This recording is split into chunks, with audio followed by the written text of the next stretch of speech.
Testing.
Greetings, Countess Walker.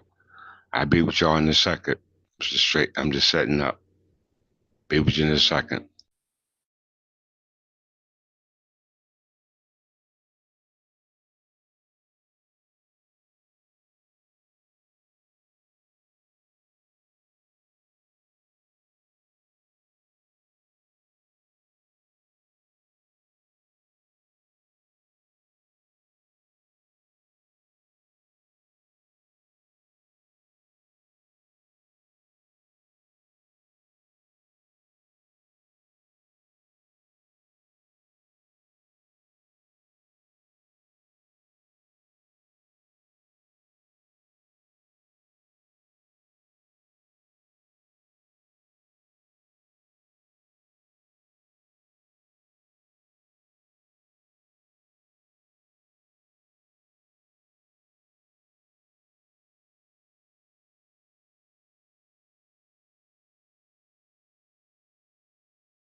Greetings, greetings, greetings, greetings.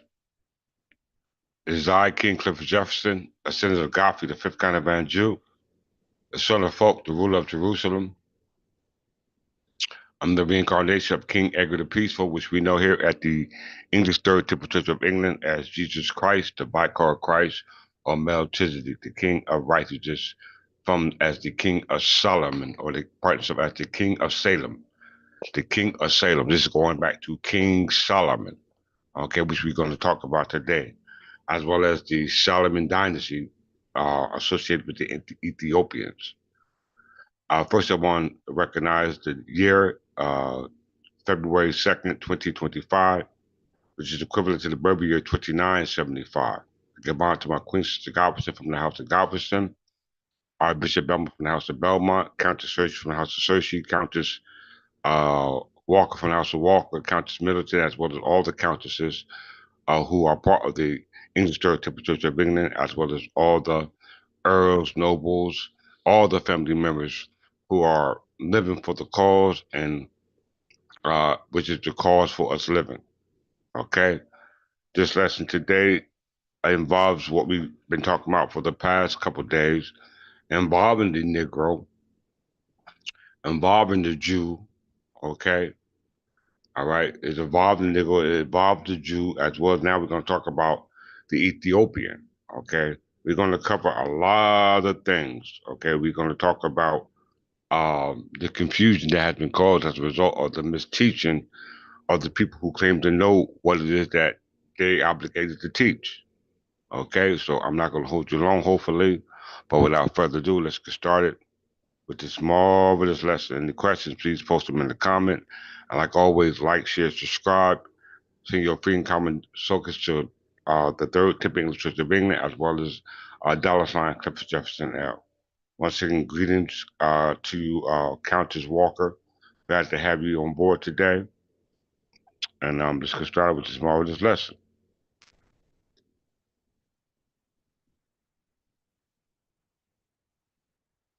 The lesson is the Merovingians, what the Matrix movie never told you, and more.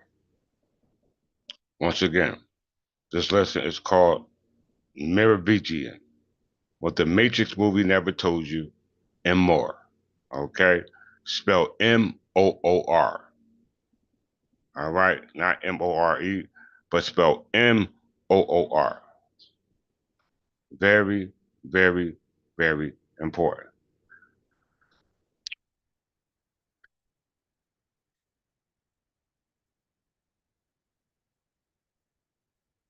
First of all, let's get an idea of who we're talking about.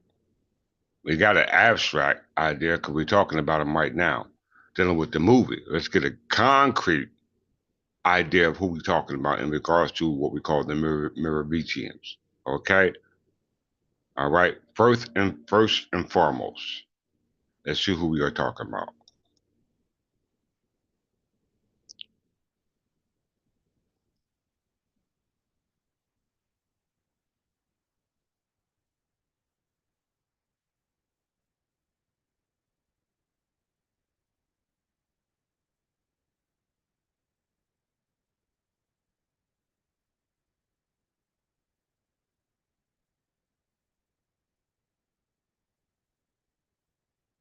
This is who we are actually talking about.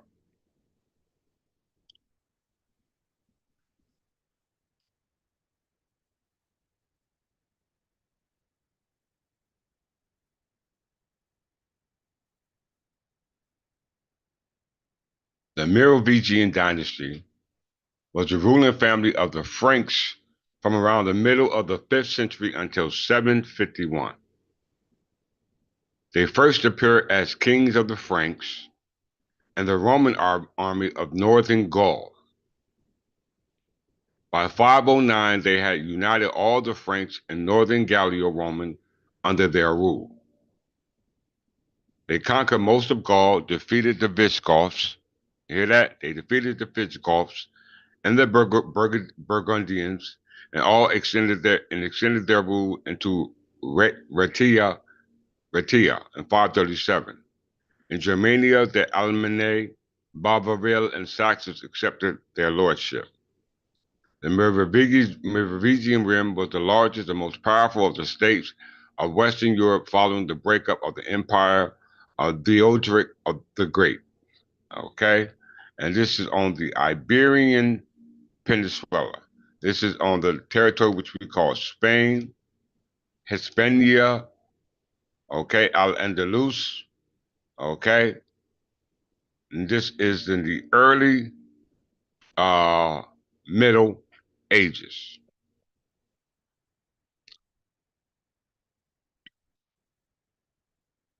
The dynasty name medieval Latin, sons of Merovic, derives from an unattested Frankish form, akin to the attested Old English Merovingian, with the final ing being a typical Germanic patronymic name. The name derives from Salian King Merovic, who is at the center of many legends. Is at the center of many legends. Unlike the Anglo-Saxon genealogy, once again, unlike the Anglo-Saxon genealogy, the Merovingians never claimed to descend from God, nor is there evidence that they were regarded as sacred. I repeat, the Merovingians never claimed to descend from God, nor is there any evidence that they were regarded as sacred. Okay? So when we go to the movie, we understand that those associated with Neo and those are associated with Zion are the children and the descendants of God. Those associated with Smith, those associated with the Merovingians are not the descendant of God. The Merovingians' long hair distinguished them among the Franks, who commonly cut their hair short. Contemporaries sometimes refer to them as long-haired kings. A Merovingian whose hair was cut could not rule, and a rival could be removed from the succession by being tonsured and sent to the monastery.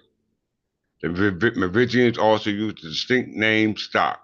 One of the names was Clovis, better known as Clovis the First, involved in Louis and remained common among French loyalty down to the 19th century.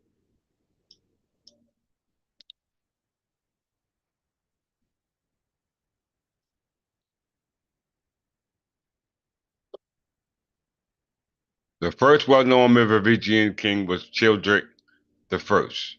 His son was Clovis the First.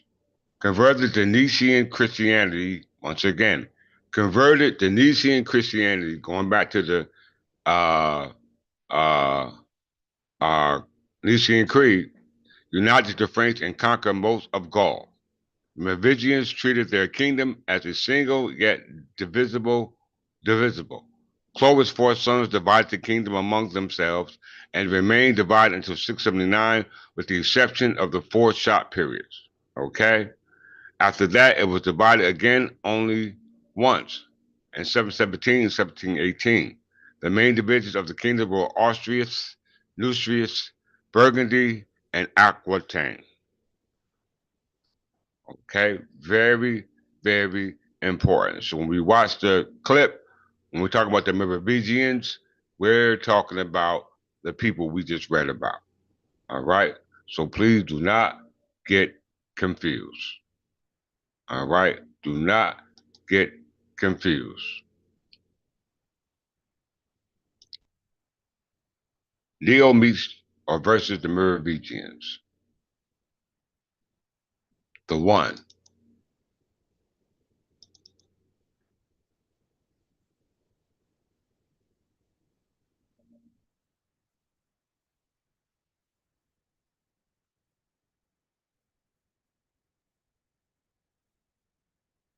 Countess Walker, if you hear this, please let me know. If not, please let me know. Just by a thumbs up.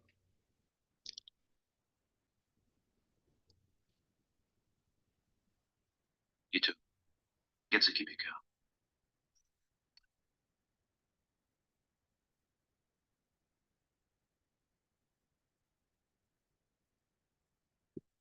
I will go back. I'll handle them. Handiness. You're handiness. You know your predecessors had much more respect.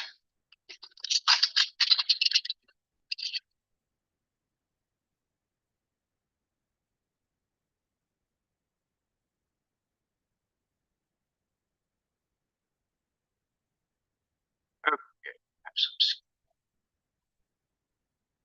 kill him.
See, he's just a man.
Mark my words, boy, mark them well.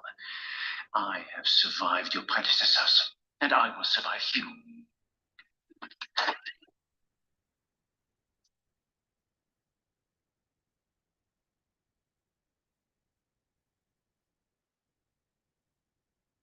Okay.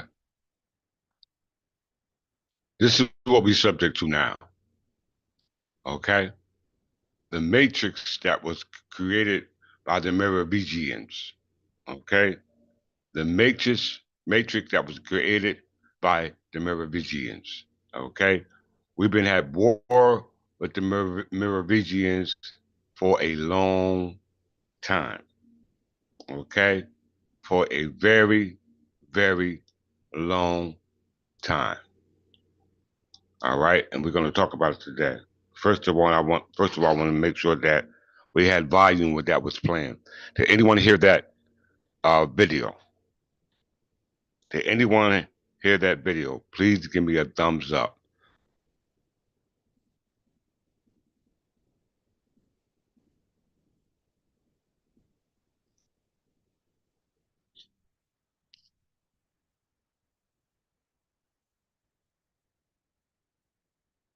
Did anybody hear that video that was played? Please give me a thumbs up in the chat line.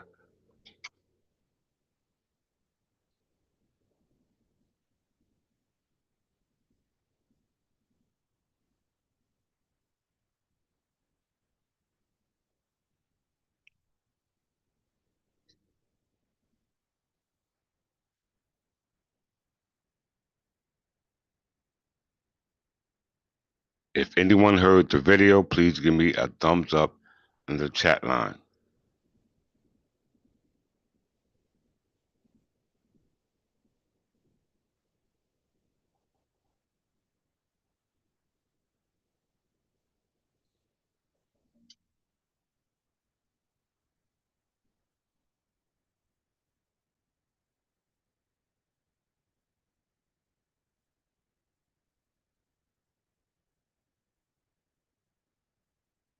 Okay, while I wait for the thumbs up, I will continue. Okay, thank you very much for that confirmation. So the Merovingian, okay, the Merovingians, okay, were the ones that subject the people of Zion, okay, to the Matrix, okay, pretty much like the Matrix that we're subject to now. All right, pretty much subject to the Matrix we're in now, and that means that your God gene has been cut off. Your God gene has been cut off. Your connection to God has been cut off. Okay, as a result of you not being able to interpret the incoming signals that come from God. Okay, the incoming signals that come from God. All right. Yes, you are in fact hardwired. Okay, you're in fact hardwired. How are we hardwired? All right, because we understand the purpose of our neurological system. Okay, our neurological system is based upon our ability to be able to translate incoming signals. We talked about that in my lesson yesterday. If you haven't watched that one, please go back and watch that. Okay, because this is going to involve not just that lesson, but the past two lessons I did based upon the Negro, okay, the Jew, all right, as well as us being connected to the God gene, okay? The God gene. Why? Because we're hardwired. If you're not connected to the God gene, all right, that means that your wires has been severed, okay? There are some that's not connected to the God gene because they were never hardwired, okay? So you need to ask yourself this based upon this video will be explained in detail, okay? So let's look at the God gene, okay, because the title of this lesson is called The Merovingians, What the Matrix Movie Never Told You, and More, okay? The Matrix movie that you see in the video was pretty much an abstract reflection of the concrete. The concrete is abstract as well, but it's based upon how you perceive the concrete, which is abstract based upon your understanding of the information that's coming in, that's being interpreted based upon electrical signals, that's being turned to what we call an electrical stimuli, okay, through the process of transduction. That represents uh, what we call Ra or the eye of Ra or the eye of Horus. The Ra and the eye of Horus is simply the Father and the Son. Okay? The Father and the Son. We know that the Father and the Son are extension of each other because you pass down from the Father to the Son, which we call DNA. Okay? DNA is a part of information that's genetically embedded in what we call, you heard the word embedded, okay? Imprinted into the DNA, okay? It's imprinted into the DNA. It's called cell lineage, okay? So even when the ancestors transcend this physical world, you're still hardwired or embedded to the DNA based upon abiogenesis before you became a living physical being. The only way you can understand that is through engrams, okay? Engrams are memories of the biochemical and biophysical information that's stored on a chemical and physical level, something that you cannot see, and that's called melanin, okay? Some people call it colored, some people call it black. Some people call it Negro. Some people call it Ethiopian. We call it ether. Okay? We call it ether. Greetings, greetings, greetings to all my subjects. All right. So if you never heard it explained like this, you're never going to hear it explained anywhere else like this. Okay. But first, let's get some confirmation about the God gene purposely being turned off. Okay, at the highest level of government, and you know that the God genes, based upon the neurotransmitters that are able to our incoming information, all right, that arises from the process of transduction from the Father, and we know the Father is the Son, okay, Sun, okay, the Father is the Son, okay, and all that is are interpreted by the transduction based upon you receiving information, and the majority of that time is through physically seeing. Okay, those who don't have the benefit of eyesight see by way of touch. Those who don't have the ability of touch see by way of hearing. Those who don't have the ability of hearing detect by smell. Okay, so there are five senses that are external senses that we're able to interpret the stimuli that we receive from the electrical signals that originate on the cellular level. Okay, if you never heard this information, you're pretty much in a world of trouble. Okay, so let's hear it based upon on the Pentagon level and hear it from this level because their level is the lowest level because the highest level is God's level and God's level is the God gene that they're studying about. Okay, first let's look at the word God gene. Okay, God gene.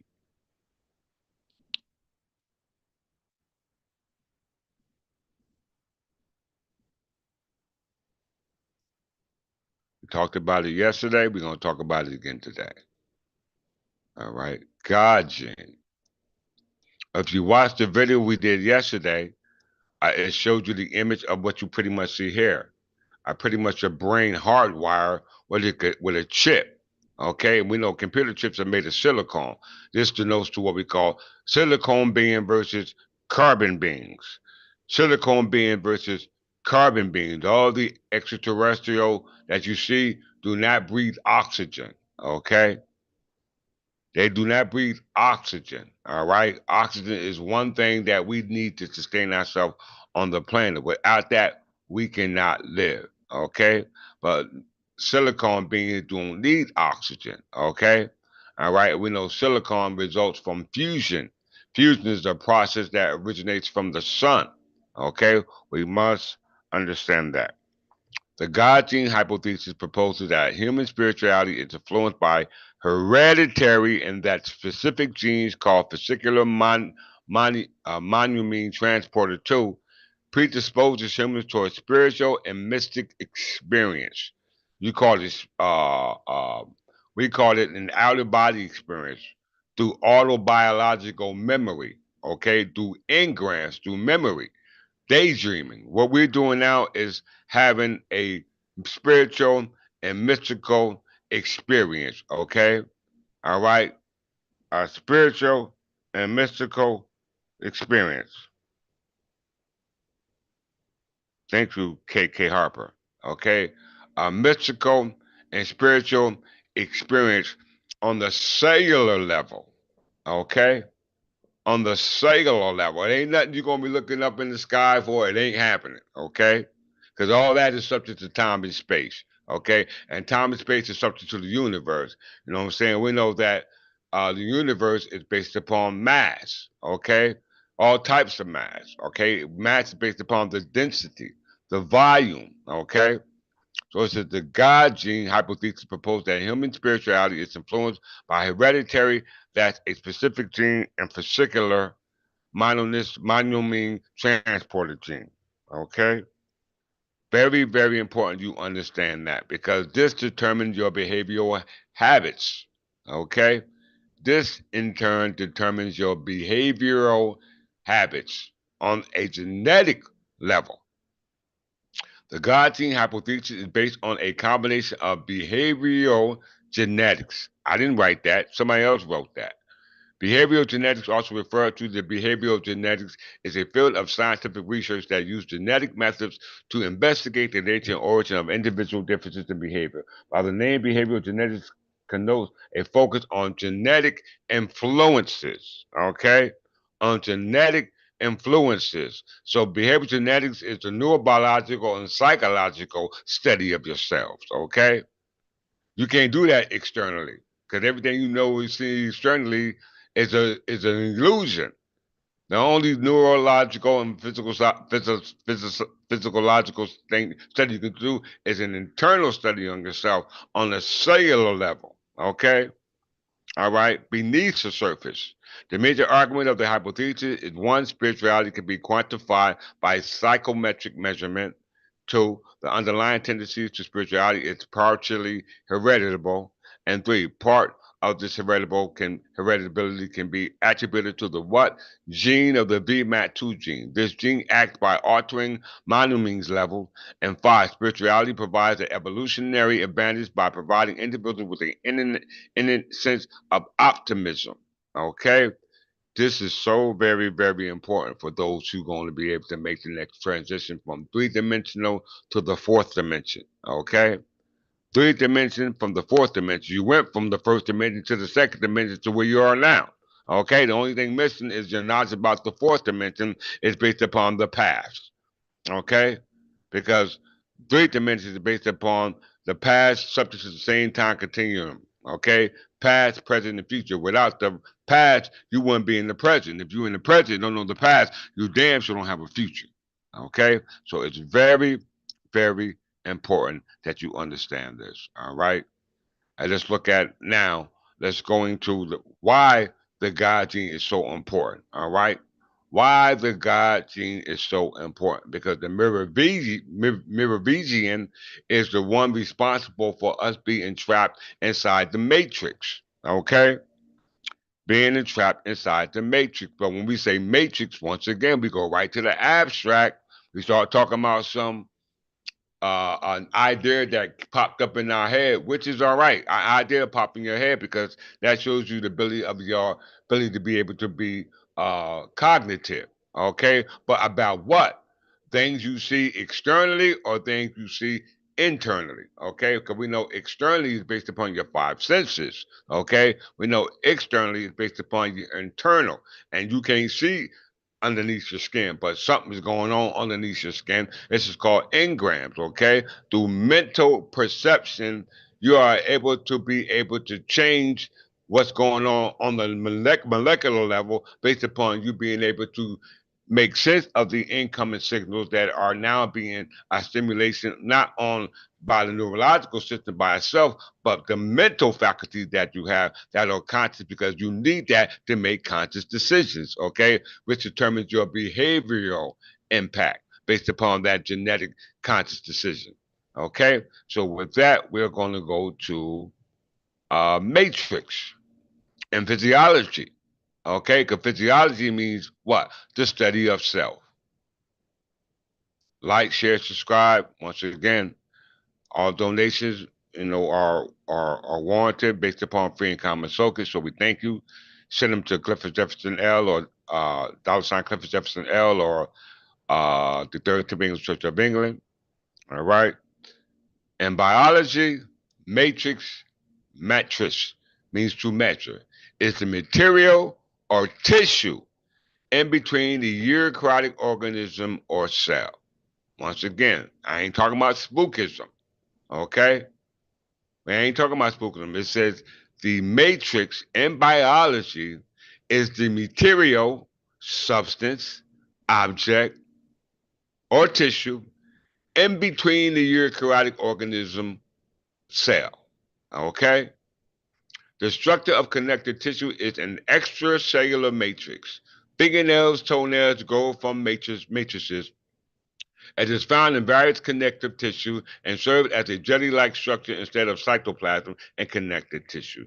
This is what we call the skin. Okay? This is what we call skin. All right? And skin is dense. All right? That's what we call the mass, matter, volume. Okay? Now we got to get into the purpose of the skin and why we have skin. Okay? And what's going on underneath the skin on the cellular level. Okay? Because melanin is a organic compound. Melanin as well. We see it all over the planet. Okay, melanin. Okay, you call it dark, you call it negro, you call it colored, you call it black, you call it all these names. Okay, all right, because all these names, negro, black, colored, Ethiopian, all refer to the process of ether. Okay, ether. Okay, we must understand that ether calls everything to become what it is. Okay, we are a reflection of ether. All right, we're going to show that. Let's see. Melanin.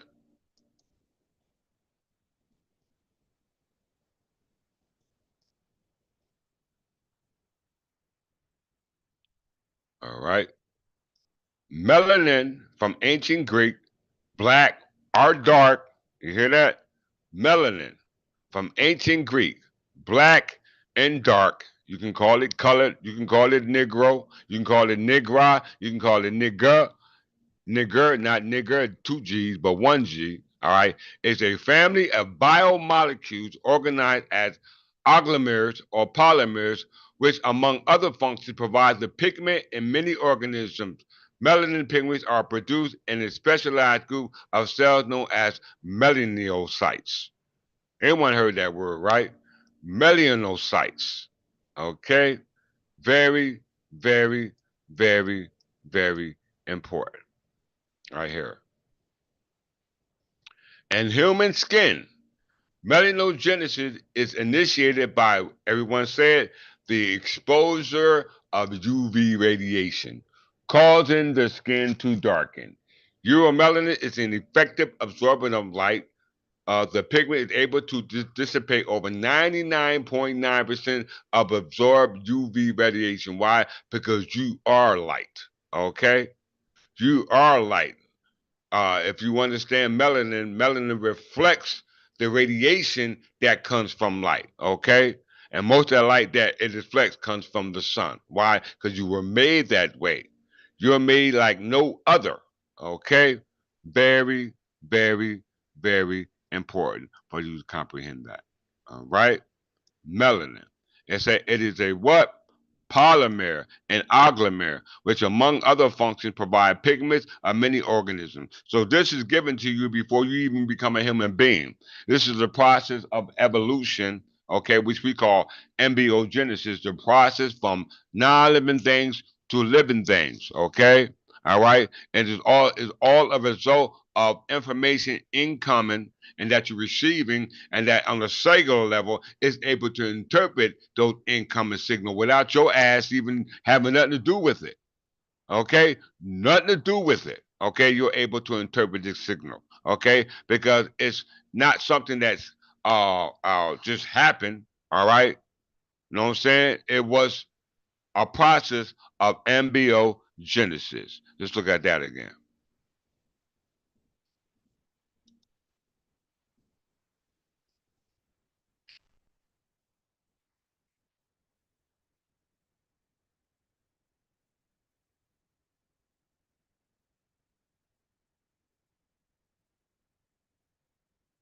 Abiogenesis is the natural process for which life arises from non-living matter. Okay?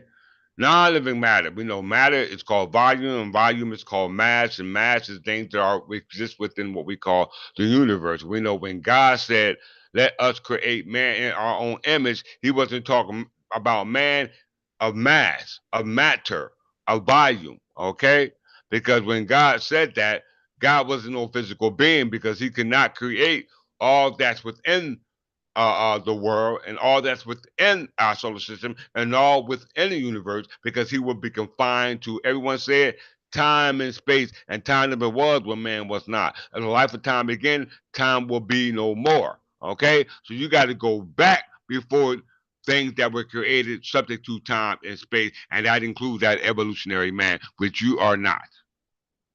If I want everyone to understand that, please give me a thumbs up in the chat line. Embryogenesis is the natural process of life arising from non-living matter, such as a simple organic compound. Melanin is a simple organic compound. Did you hear that? an organic compound, okay? Just like oxygen, just like nitrogen, just like what else? Uh methane and any other element on the element chart. But you are the highest of the element chart, okay? Everything of the elements is built upon you. The prevailing scientific hypothesis is that the transition from non-living entities on Earth was not a single event, but a process of increasingly complexity involving the formation of habitable planets, the prebiotic synthesis of organic molecules, molecular self-replication, self-assembly, autocatalysis, and the emergence of what? Cell membranes. The transition from non-life to life has never been observed experimentally, but many proposals have been made for different stages of the process. As you can see, and for the habitable world, our evolutionary process has to start to take place, which involve what? Polymer vesicles. Okay? That's the God gene, brothers and sisters. That is the God gene. Okay? We must understand. But this gene has been cut off by who? The powers that be. I'm not just making it up. Let's hear it for ourselves. This is Archbishop Works. This is your Archbishop work from the English Third Temple Church of England. This is how much we care about our people. Excuse me, on the left over here, we have individuals. Excuse me, on the left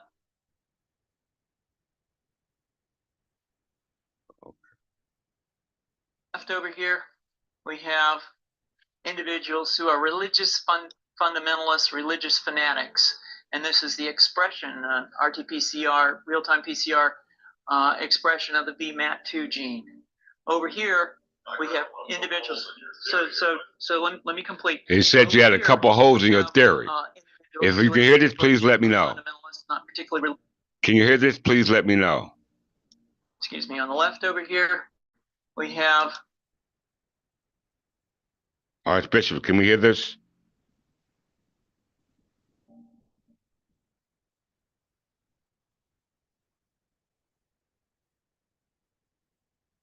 Can we hear this next video? Please confirm.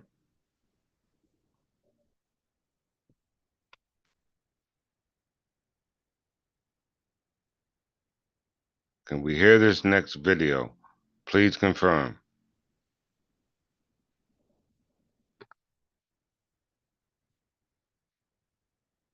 My moderators, can we hear this video? Please confirm.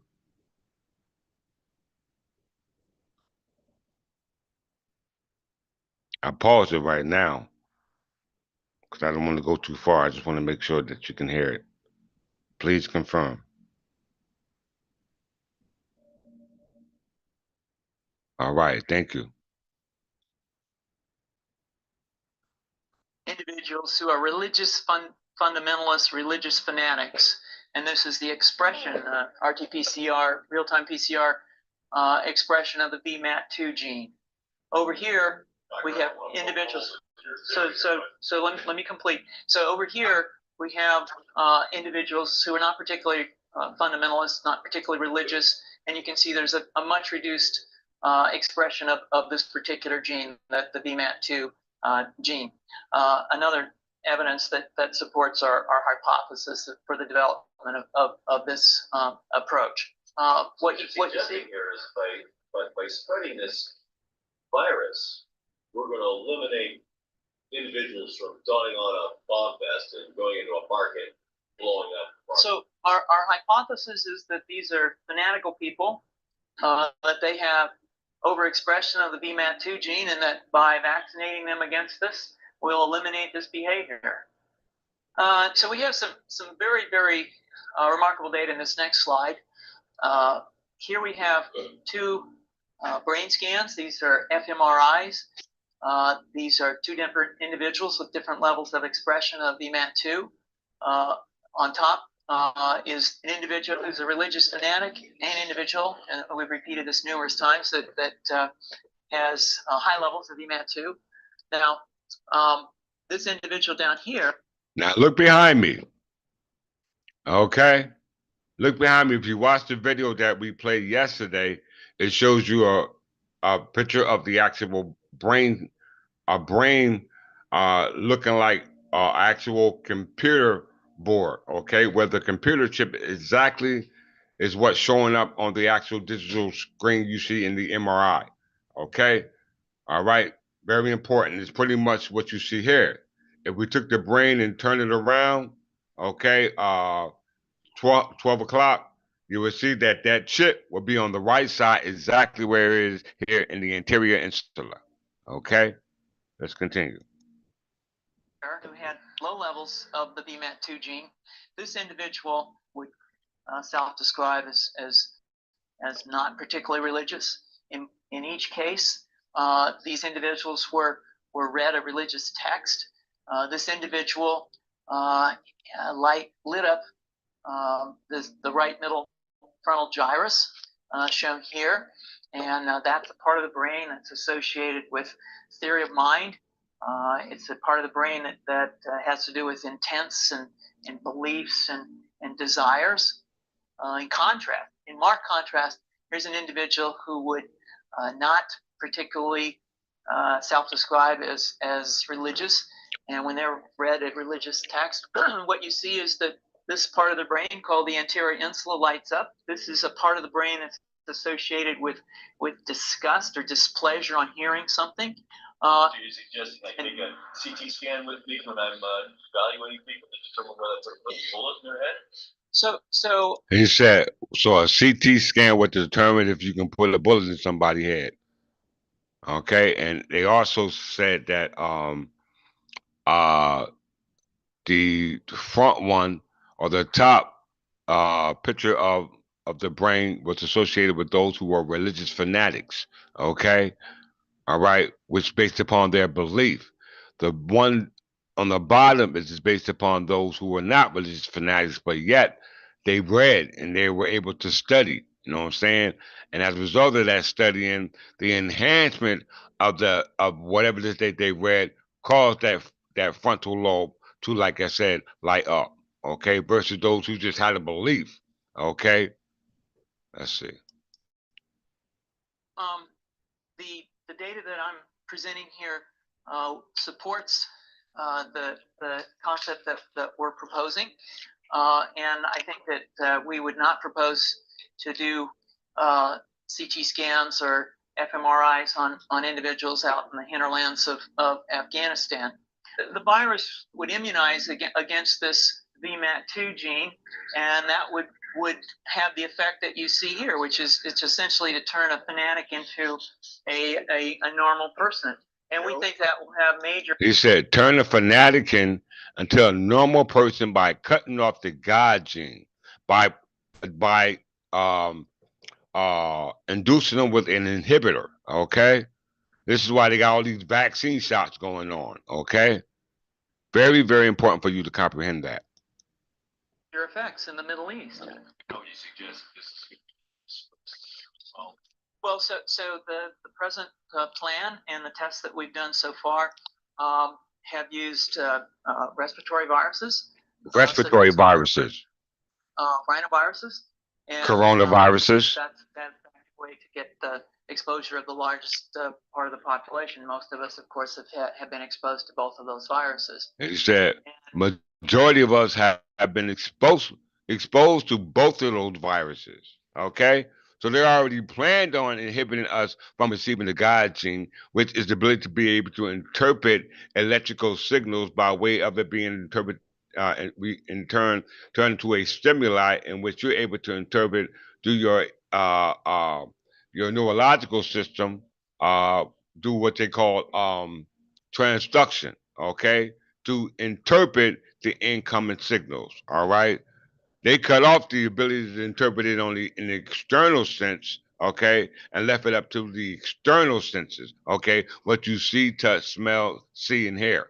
And they control that, okay. They can dangle a piece of uh meat in front of your face and you go running, a dollar bill, or whatever the case may be that tickles your fancy. Okay, so it's very important to understand what's going on. That we must just not have a religious belief, but be able to validate and prove so that it was just not abstract and just blind faith. All right, not just blind faith, because this is what causes people to go off the edge. Okay, doing things with no apparent reason. Okay, with no proof, which is the case. Okay, going in there, blowing things up, crashing planes into buildings, and whatever, sabotaging, or whatever it may be. Okay, this is the result of what he said, fanaticism. Let's continue. And we're quite confident that this will be a very successful approach. This is fascinating. He said it's fascinating. Yeah, so the name of this project is FunVax, which is the vaccine for religious fundamentalism. And you have a proposal already? The proposal has just been submitted, and I think that the data that I have shown you today would support the development of this project, and we think it has great promise. All right, there you have it. There you have it. Okay. And now we're not religious fanatics. Okay. We don't talk like we're religious fanatics. But there are some groups out there that do. Okay. There are some groups out there that do. And we want to be careful that we disassociate ourselves with those types of groups. So just let me give you an example of such a group. Okay. All right. Let me give you an example of such a group. All right. Because, a lot of things, groups that we go to, all right, based upon what we just read, being able to interpret those signals that are incoming on the external and internal level, we need to understand transduction. Okay, we need to be able to see with the eyes of Ra and the eyes of Horus. Okay, and the Egyptian it was called the Wajet, and here in what we call Mesoamerica it was called the Flying Serpent, and England was called the Wren. Okay, all representing the flying serpent. It's the Kundalini energy, okay, that's stored in what we call nuclear DNA, which was passed into what we call the eukaryotic cell, okay? Matter of fact, let's look at that first. First, let's do before we do that, as we did. In physiology, transduction is the translation of arriving stimulus into action potential by a sensory receptor, and it begins with the stimulus chain from the membrane potential of a sensory receptor. From the information coming from the sun, the melanin is able to receive that information. All right, it's no different than plants. Plants breathe in carbon dioxide, breathe in oxygen, breathe out carbon dioxide. We breathe in we breathe out carbon dioxide and breathe in oxygen. Okay, it's the circle of life. Very, very, very important that we comprehend that. All right, so let's look at nuclear DNA, the start of embryogenesis. Okay, from non-living things to living things. Nuclear DNA.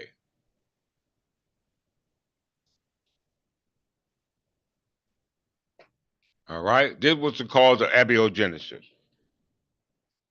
Nuclear DNA or nuclear deoxyribonucleic acid is the DNA contained within each nucleus of a eukaryotic cell organism. It encodes for the majority of the genome in eukaryotes, with mitochondrial DNA, plasmid DNA coding for the rest. It adheres to the Mendelian inheritance, with an information coming from two parents, one male and one female, rather than matrilineal to the mother, as a mitochondrial DNA. Did you hear that? Did everyone hear that? And did everyone understand that? Okay. We're talking on a cellular, we're talking about cellular lineage, okay? Not based upon mitochondrial DNA, okay? Dealing with the information that you receive from the mother through the process of evolution that allows you to go from one dimension to two dimension to three dimension of where you're at now. You want to bypass that because that sends you to what we call the matrix. We know matrix is the tissue between the eukaryotic cell. Okay? Matrix is the tissue between the eukaryotic cell, you know what I'm saying, as we read in physiology. Nothing spooky about it. Did everyone hear that? Please give me a thumbs up in the chat line if you heard that. If you didn't hear that, or if you did hear it and don't understand it, that means that you have been cut off. Okay? The inhibitor is working. Okay? Come on, somebody say something.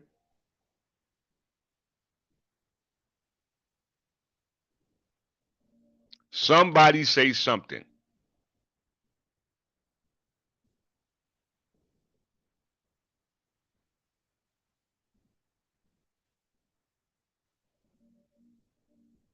I've been doing this for 4 years now.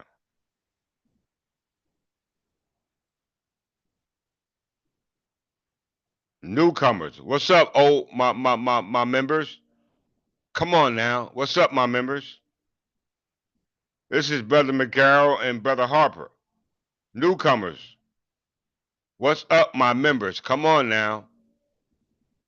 If you want nuclear DNA, it's the DNA contained within each cell nucleus, okay? It's a part of the prokaryotic cell. A prokaryotic cell is an extraterrestrial cell, okay? A prokaryotic cell is an extraterrestrial cell, okay? So we see nuclear DNA is the DNA contained within each cell nucleus of the eukaryotic organism. It encodes for the majority of the genome in eukaryotes, with mitochondrial DNA and plasmid DNA coding for the rest. Okay? So this is going on inside you, which is the process of what we call embryogenesis. Let's go back to embryogenesis.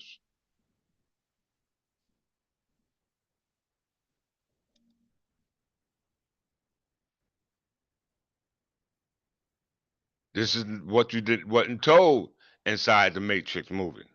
They didn't tell you this. All right? They didn't tell you this. Right here. The study of embryogenesis aims to determine how pre-life chemical reactions, you hear that? Chemical reaction is called chemical potential. Okay? What is your potential? Gave rise to life under conditions strikingly different from those on Earth today. It primarily used tools from biology and chemistry, with more recent approaches attempting a synthesis of many sciences. Life functions through the specialized chemistry of carbon and water, builds largely upon the four key families of chemical lipids from cell membrane, carbohydrates such as sugar and amino acids for protein metabolism, nucleic acid, DNA, and RNA. That comes from nuclear DNA. The mechanism is part of the mechanism of hereditary. I hope y'all realize the price that's at stake. Okay? The price is at stake. And that was a result of melanin. Melanin. All right? My Negro, black, colors, and Ethiopians. Okay? Melanin. Okay? And you must understand that it's because of that black melanin, Negro melanin, colored melanin that you're able to be who you are today. People who tell you are not, I'm not talking about nationality, I'm just talking about our makeup, our characteristics, okay? Not on the surface level, but underneath it, it's composed of melanin, which is an organic compound, okay? Organic compound. When you understand that, then we understand that we don't have to be radical, okay? We don't have to be uh, uh, uh, obnoxious about the word black, Negro, colored, and Ethiopian for those who don't understand colored, Negro, Ethiopian, because when you explain it to them, then they can explain it to those who have a misunderstanding about it. All right, because all those which depicted the word black originated from what? Ether.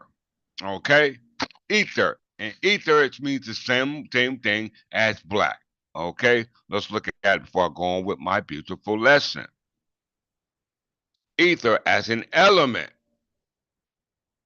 my brothers and sisters.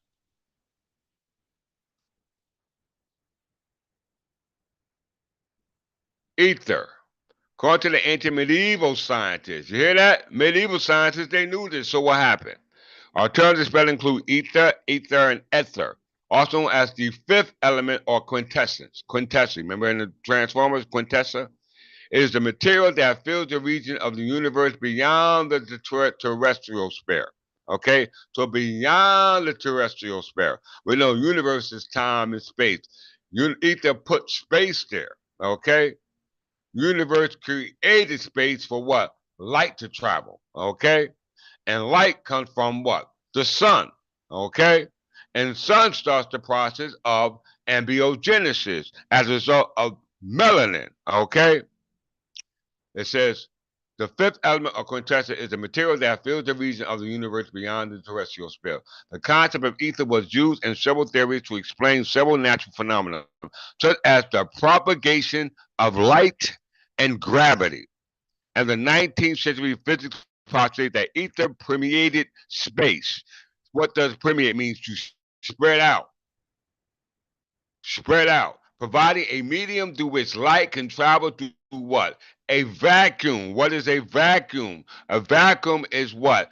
Empty space, means void of space, meaning no matter, no mass, no volume, but yet existed. So when God said, let us create heaven and earth, let us create the animals and birds, let's create the tree that fly, let us create those that crawl upon the surface on the ground, those that crawl up underneath the surface of the ground, that which flows, swim underneath the sea. Let us create that. But in order for us to create that, we have to create space to get that, to put it in. Okay? We had to create that space to put it in. So a vacuum is space devoid of matter. Abiogenesis is a result from non-living matter to matter. You must understand what's going on, my brothers and sisters. All right? Or else you won't make the transition. If everyone understands that, please give me a thumbs up in the chat, starting from Brother McGarrel. If you understand that, what I just said. Mythology, okay? The word ether in Homeric Greek means pure fresh air or clear sky. In Greek mythology, it was thought to be the pure essence that the gods breathe. We breathe what? Hydrogen and oxygen, okay? And we breathe in oxygen and breathe out carbon dioxide, okay? We breathe in oxygen and hydrogen and breathe out carbon dioxide. Plants do it in reversal. And this is the process of the organic compound, which we call melanin.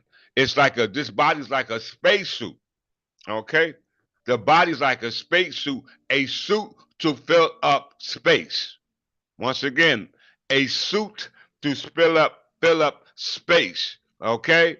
Your brain and all the organism and all that makes you up, all right, it's filling up this space. This body carries all those elements made of matter, okay? And the brain is within the skull to help assist this suit of matter and that exists on as a result of things that's going on the chemical level, okay? All right? And what you're doing on the chemical level, or what you should be doing on the chemical level, is being able to interpret information that that you experience here externally, okay, and process that information internally, okay, and which the brain discerns and uploads it to the mental, which we call the mind, i.e., the cognitive, conscious faculty of ourselves. That's what we call the spirit. That's what we call the spirit. This is the air breathed by mortals, okay? The word in Homeric Greek means pure, fresh air or clear sky. In Greek mythology, it was thought to be the pure essence that the gods breathe. You hear that? That the gods breathe, filling the space where they live. That's ether, analogous to the airs breathed by mortals, humans. It is also personified as a deity, Ether, the son of Erebus and Nyx in the traditional Greek mythology. Each is related to means to what? To incinerate, to burn, or to shine.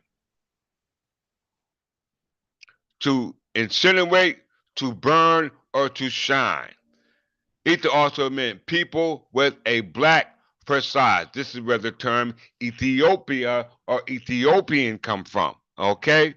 So yes, we are Negro, black, colored and Ethiopian as a result of our makeup, okay?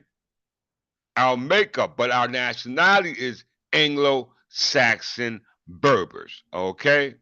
Because those Ethiopians are those ancient Libyans, okay? Those Ethiopians are those ancient Libyans, and they are Berbers, okay? They are Berbers. You're never going to hear it explained this simple anywhere else.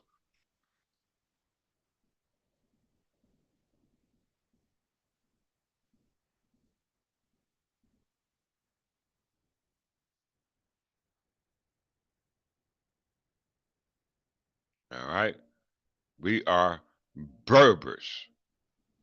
We must understand that. Let me go back. Ether. All right? So now that we know that, we can move on with the lesson. Okay? We can move on with the lesson because now you're seeing with the eyes of Wajet. Okay? You're seeing with the eyes of Wajet. Okay? The eyes of Wajet. I thought I had it here. All right. We talked about that yesterday. The eyes of Wajet are the eyes of Quetzalcoatl or the eyes of the Ren. The Ren on my last video, which is the dragon. Okay. So we talked about the VMAT2 gene, the God gene. This is very important because it spoke about it being inhibited because of religious radicals. Okay.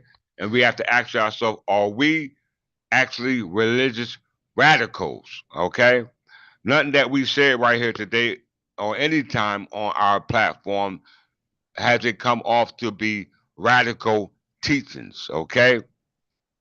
It has never came off to be radical teachings, okay? Very important for us to make that distinction in the world, especially as a result of what's going on with deportation, okay?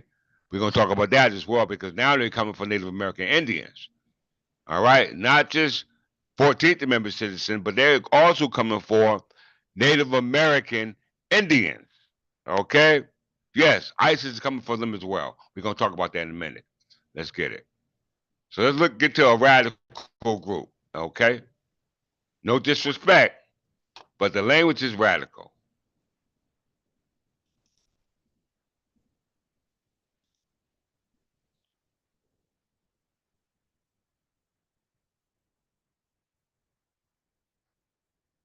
We're going to play a little bit. Okay? Only a little bit.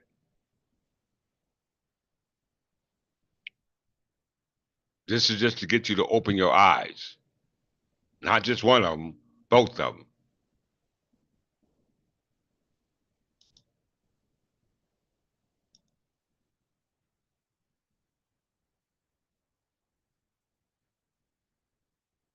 Then they're going to tell you that they have certain secured rights and they're recognized in the Constitution and all that.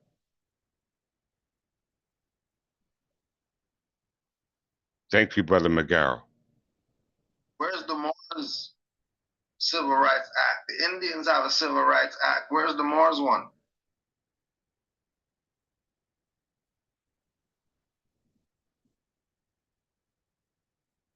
This is native people's concepts, not modern European. This is native people concepts. You're talking about Native people concepts. President Johnson calls for termination to be replaced by Indian self-determination. Congress passes the Indian Civil Rights Act to ensure that the American Indian is afforded the broad constitutional rights secured to other Americans in order to protect individual Indians from arbitrary and unjust actions of tribal governments. Now, didn't Noble Drew Ali say, if the Constitution has not been changed, then there's no need for a 14th or 15th Amendment because all the rights are already there in pre the Constitution, the rights are already there for the people. So if the rights are already there for them, Let's talk about that. 14th, 15th The rights, the rights are already there for you. Okay. There's no need for the 13th and 14th Amendment for the salvation for my people. Okay. Nor are they Negro, black, colored, or Ethiopian, because they were descendants of Moroccans and born in America. Once again, all right, must understand what's being said. All right. So he said there's no need for the 13th and 14th Amendment for the salvation of the people. Prior to the 13th Amendment, you were enslaved, and prior to the 14th, after the 14th Amendment, you became emancipated. All right, and you were put under the protection of the law. Okay, what law? The English common law, because it must be read in light of the English common law. That's what the 14th Amendment said. That's what United versus Juan Kim Arkin said. Why United States versus Juan Kim Ark said. Okay, he also said that for we are not Negroes, color folks, black people, or Ethiopian. We went all for the past 2 or 3 days. We've been talking about the word Negro. For the past 2 or 3 days, we've been talking about the word color, which means black. Negro means black. We've been talking about for the past 3 things black itself. Okay, and we've been talking about uh, black from the word we use now, Negro comes from Castile, which means Spain. Okay, Spain. Okay, on the Iberian Peninsula, and they was not Negroes. They was ruling shit. Excuse my French. They were ruling kingdoms. We must understand that.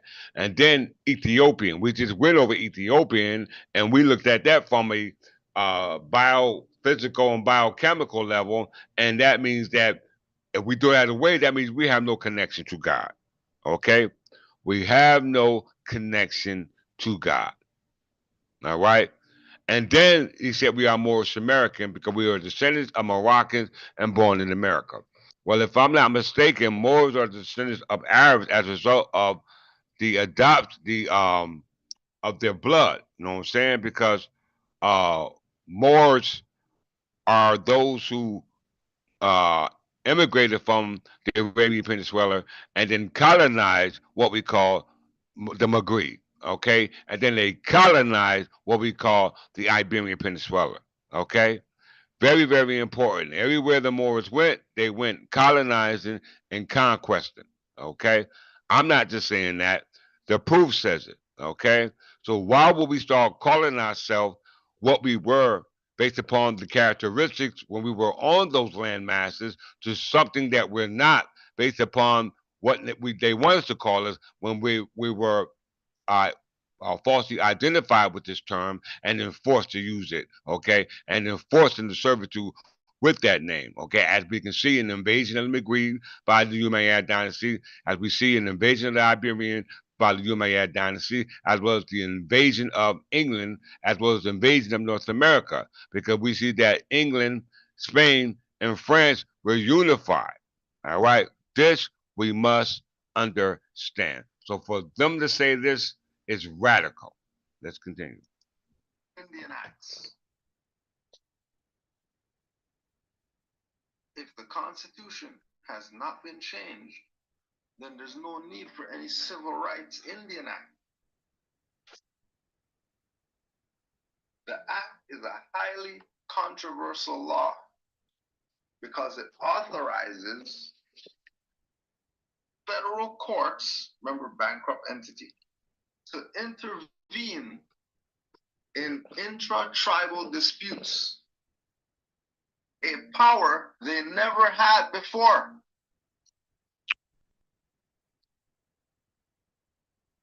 People that you're listening to, the ones who gave up their power.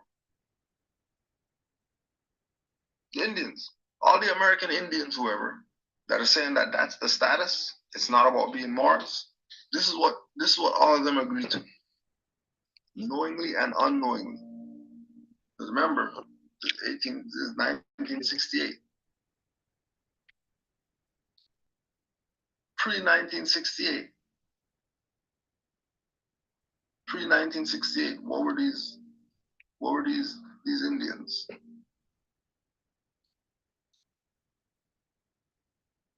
Just pay a little bit more. He's getting on the Indians, not just the Indians, but Negro, blacks, colored, and Ethiopians. He's getting on all of them.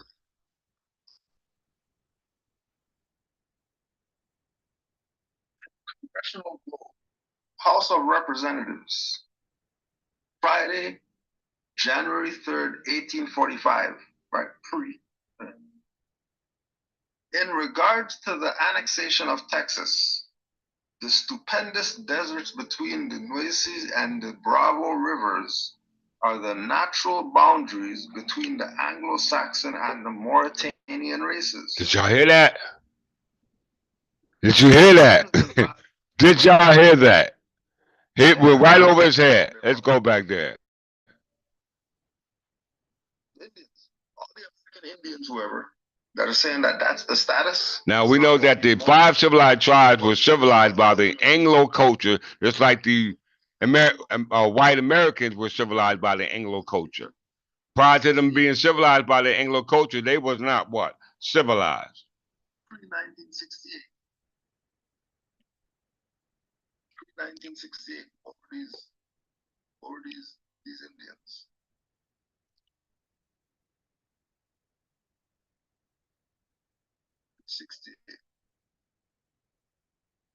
These Indians.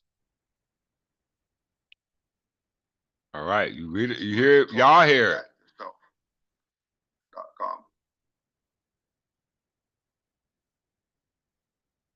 Professional Globe, House of Representatives, Friday, January 3rd, 1845, right? In regards to the annexation of Texas, the stupendous deserts between the Nueces and the Bravo rivers are the natural boundaries between the Anglo-Saxon and the Mauritanian races. Who? There ends the Valley of the West. There, Mexico begins.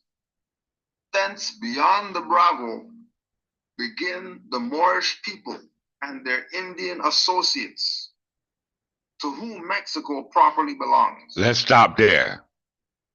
Let's stop there. So they're imposing on the Native American Indians as if they have a superior inheritance here in North America, when he just said the natural boundary between the Anglo-Saxon and the Mauritanian races. Okay, the Mauritanian races. We know that the 5 civilized tribes adopted the Anglo culture. We know, based upon the 1911 Encyclopedia Britannica, the Berbers culture was that of the Anglo-Saxons. Okay, contrasting those of the Moors. You don't believe me? Let's go look at the 1911 Encyclopedia Britannica to qualify it. All right, to qualify it.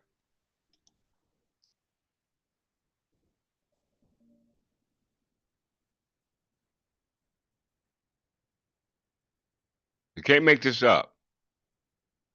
What happened?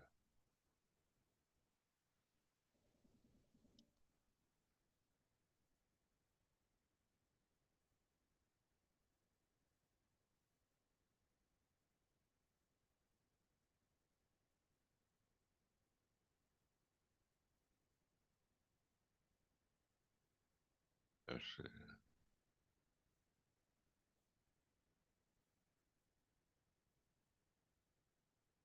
Where am I at? Let's go look at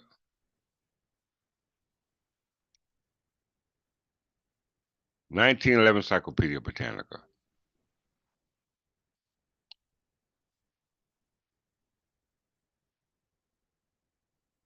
All right. I didn't say that. I didn't pull that information out. He said it.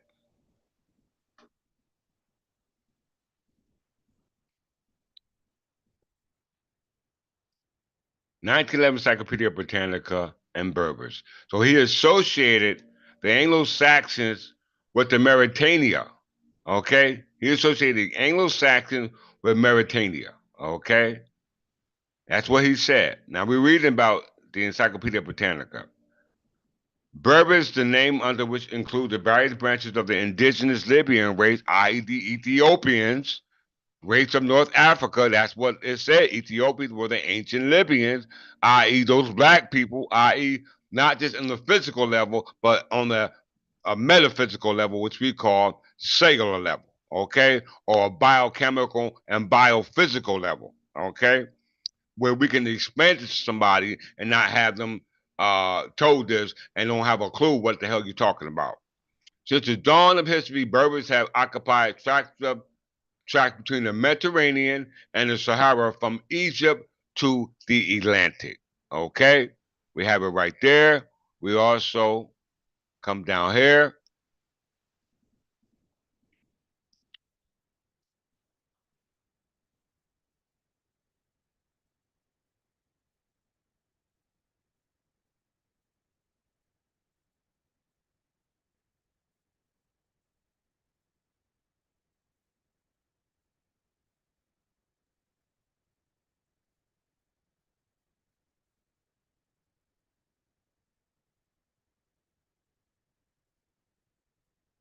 Got to bring sources.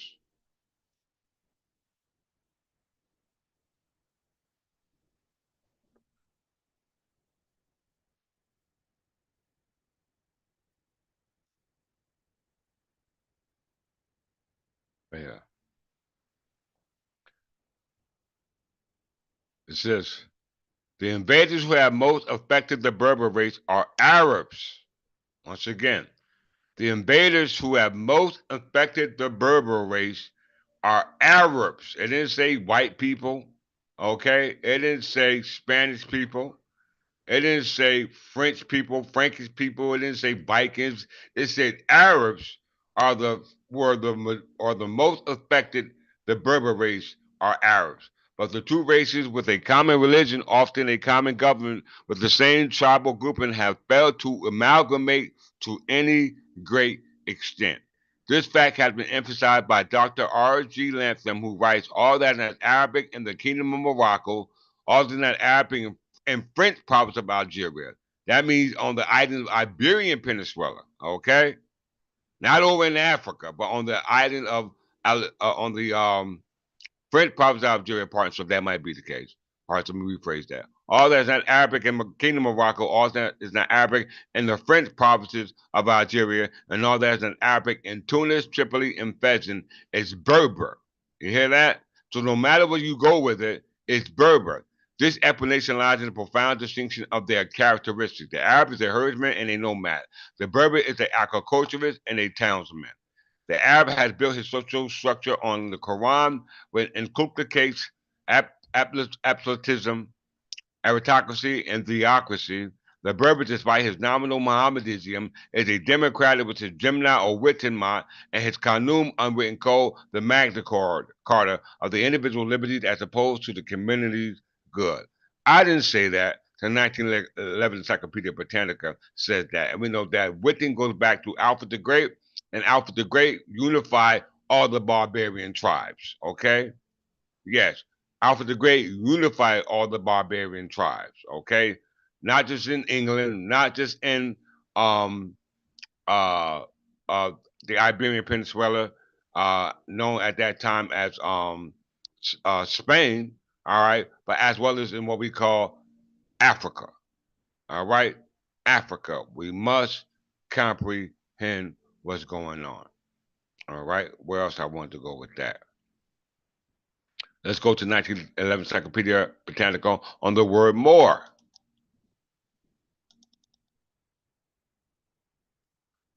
So they don't think I'm being radical about them. I just want people to know the truth.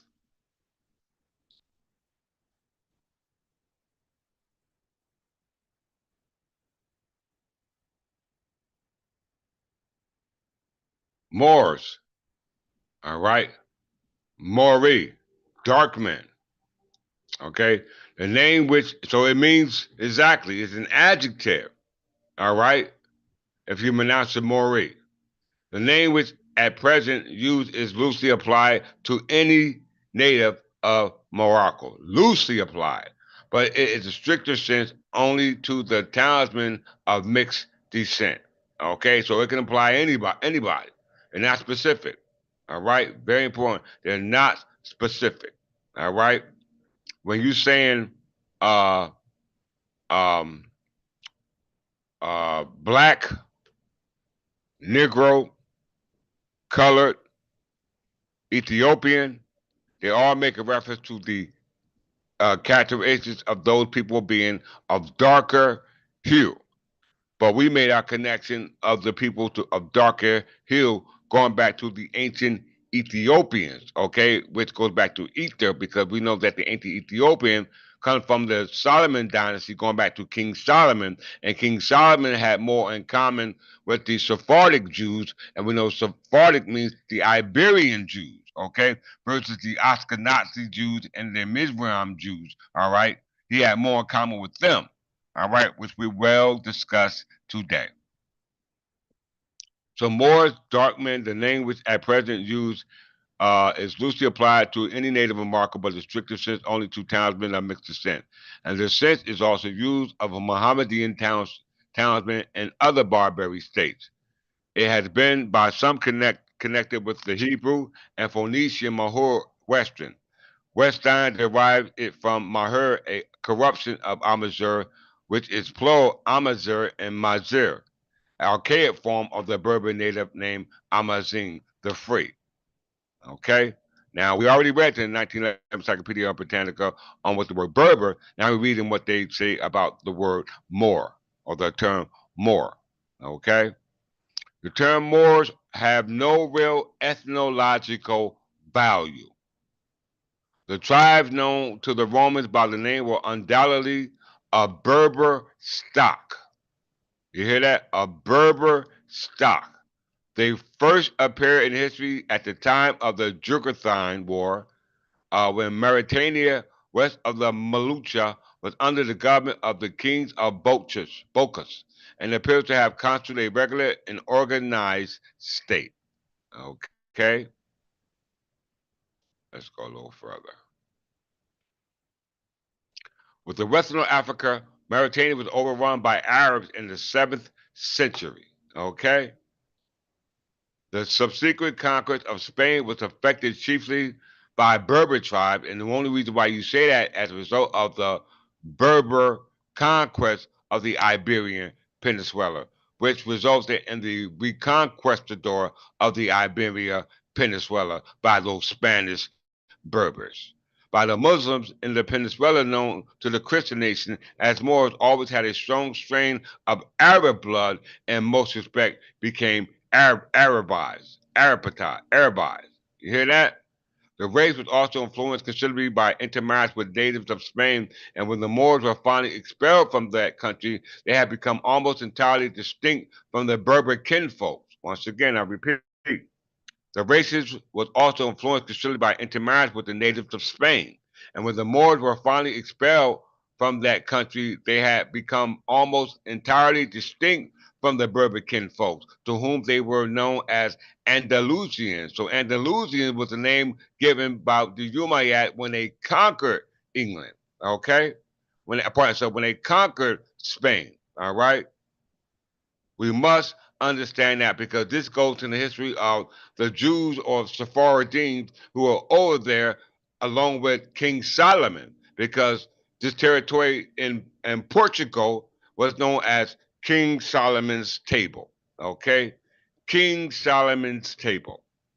So we understand that the Andalusian Moors, who have more in common with Arabs than Berbers, were the ones who actually left and immigrated more to the coastal plains versus the true imperial Arabs retreating to what we call the mountains. Okay, it says while the mountainous part of Morocco continued to be occupied by the Berber people, the Shilu, the Andalusian Moors flocked to the coast towns of the plains of Morocco, occupying largely by what? Arabs. The name Moors, however, still applied to the population-speaking Arabs who inhabited the country extending from Morocco to Senegal and to the Niger as far as east as Timbuktu. Okay? We must understand. And we're talking about nigger, said Niger, as far as Timbuktu. These supposed to be niggas. All right? These supposed to be Negroes. These supposed to be colored folks. Okay? because Arabs are not colored folks. Why? Because we don't have the same blood. I'm not saying that. It says the Moors are ethnically a very hybrid race with more Arab than Berber blood. Everyone heard that? Arab than Berber blood. A common mistake is to regard them as a black race. You hear that?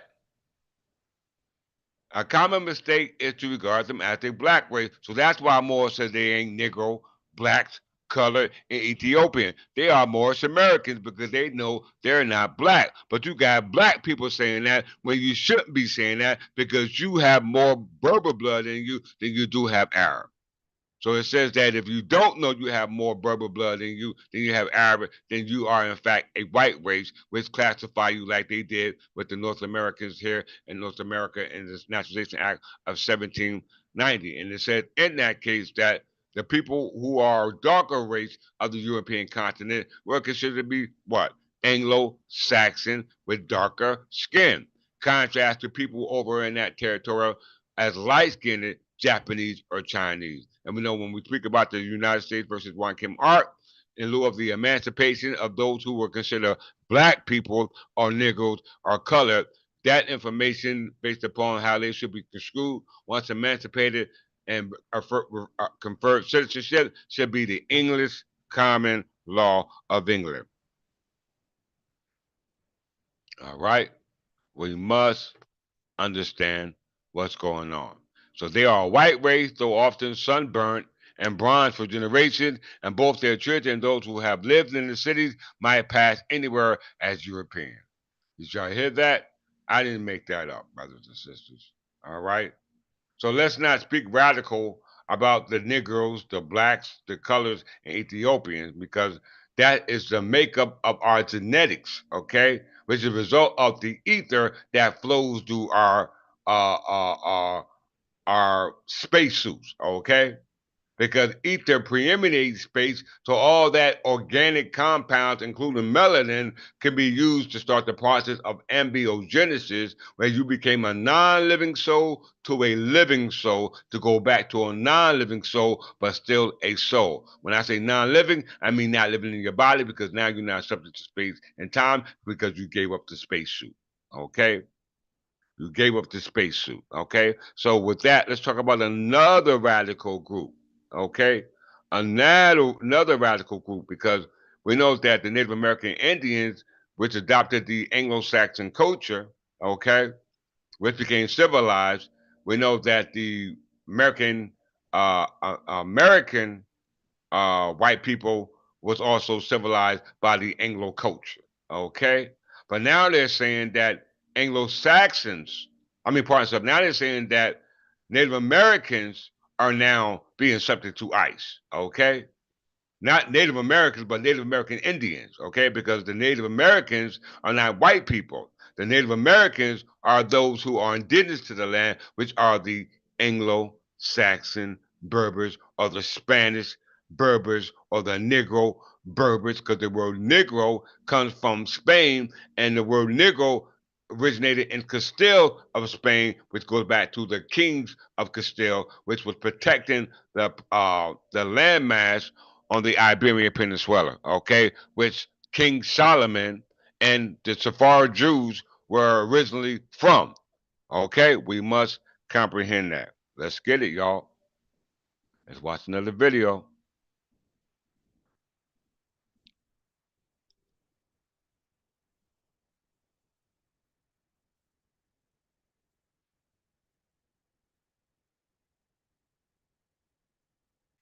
Despite possessing certificates of Indian blood and state-issued IDs, several individuals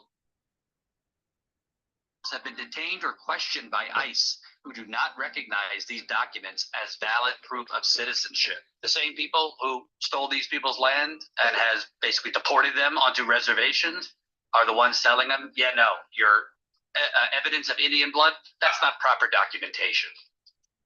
And you want to tell me this is about going after criminals? It's Jordan. I am in Flint, Michigan, East Palestine, Ohio, Tumwa, Iowa. Please support the only independent outlet on the ground covering what the corporate media covers up. Hey, it's Jordan with Status Quo. Hey, MAGA, remember Donald Trump, he said when he became president again, immediately he was going to lower prices at the grocery store.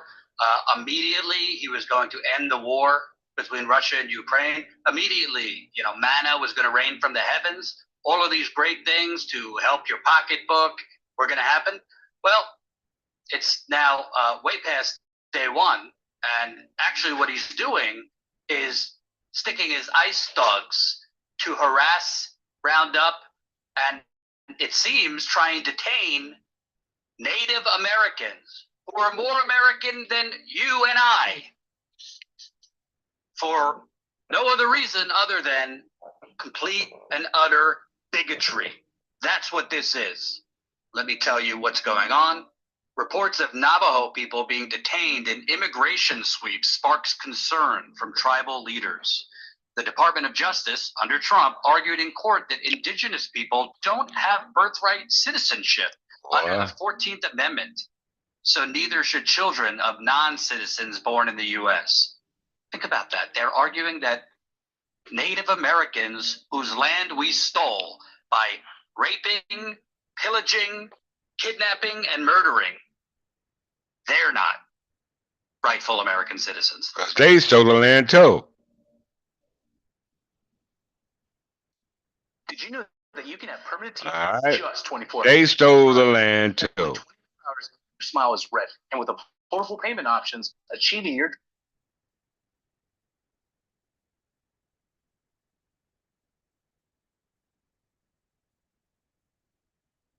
As U.S. Immigration and Custom Enforcement intensifies its effort to apprehend and deport undocumented immigrants throughout the country, we saw massive raids in Chicago.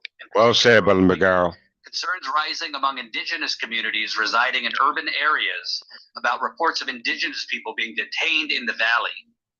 Navajo tribal leaders have received alarming reports that their tribal members are being detained, heightening uncertainties over the implications of these actions have for their communities and the safety of their people. Quote, "We now know that Navajo people and enrolled members of other tribes are being detained in Phoenix and other cities by ICE," Navajo Nation Council Speaker Crystalline Curley said during a committee meeting on Thursday. "The reports that we have received indicate that we need to coordinate an operation or some type of response to help our enrolled tribal members here on Navajo Nation."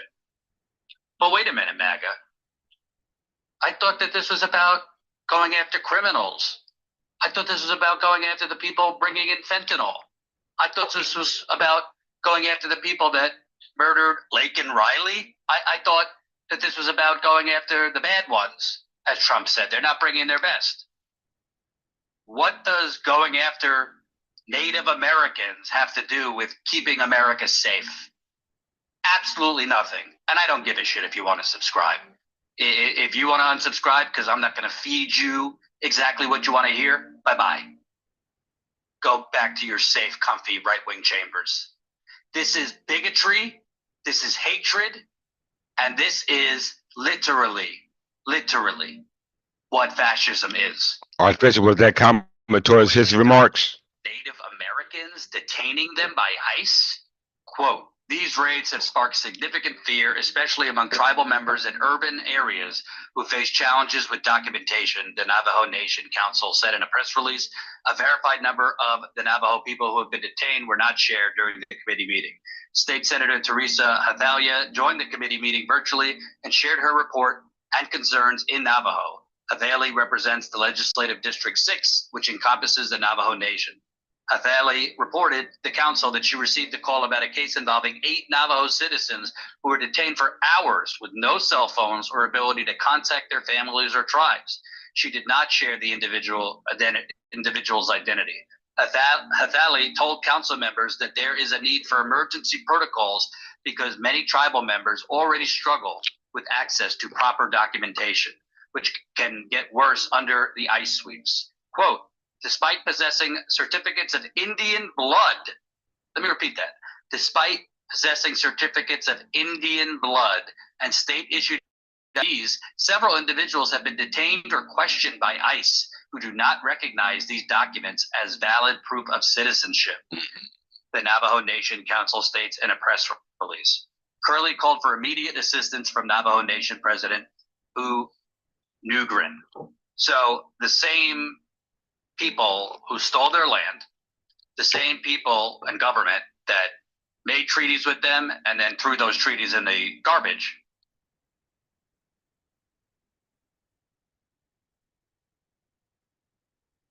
By the way, Democrats, Republicans, both parties have screwed the Native Americans, oppressed them, exploited them, stolen from them. This is not just a Trump thing. Remember, standing what happened under Obama. He said, well, let's let it play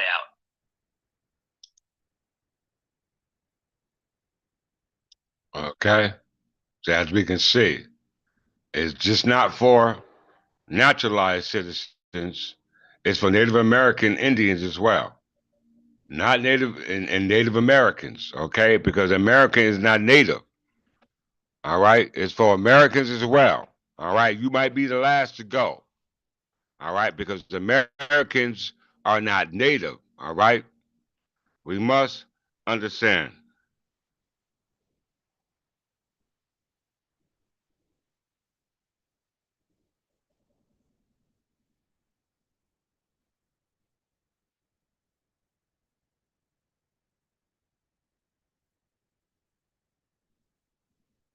Archbishop Johnny come lately.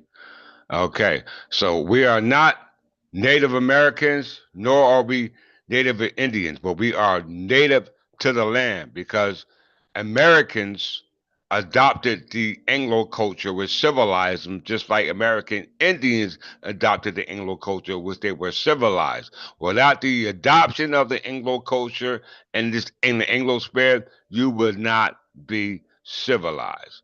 I didn't write that; they wrote it. Okay? Let's look at that before I move on with the lesson.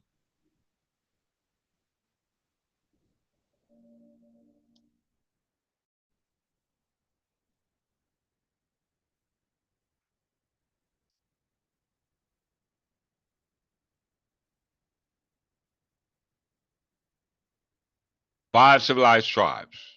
The term five civilized tribes was applied by the United States government in the early federal period of the history of the United States to the five major Native American nations in the southeast of Cherokee, Chickasaw, Choctaw, Muskogee, and Seminole. You notice they said southeast, east.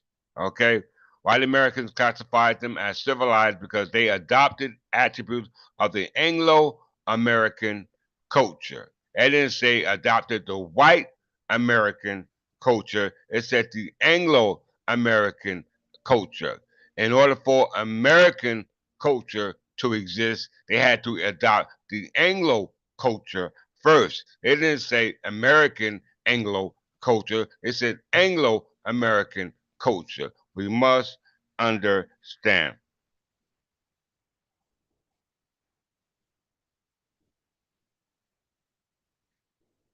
All right, let's get it. Now we go to the distribution of the civilized barbarous tribes. Okay, when we go to the distribution of the civilized tribes in 1491, under the influence of the Roman Catholics who conquered North America in 1492, we know that the indigenous people here, prior to that Native American or Native Indian identity or term, the indigenous people over here were Negro, okay, black, okay, colored, all right, based upon what they saw here.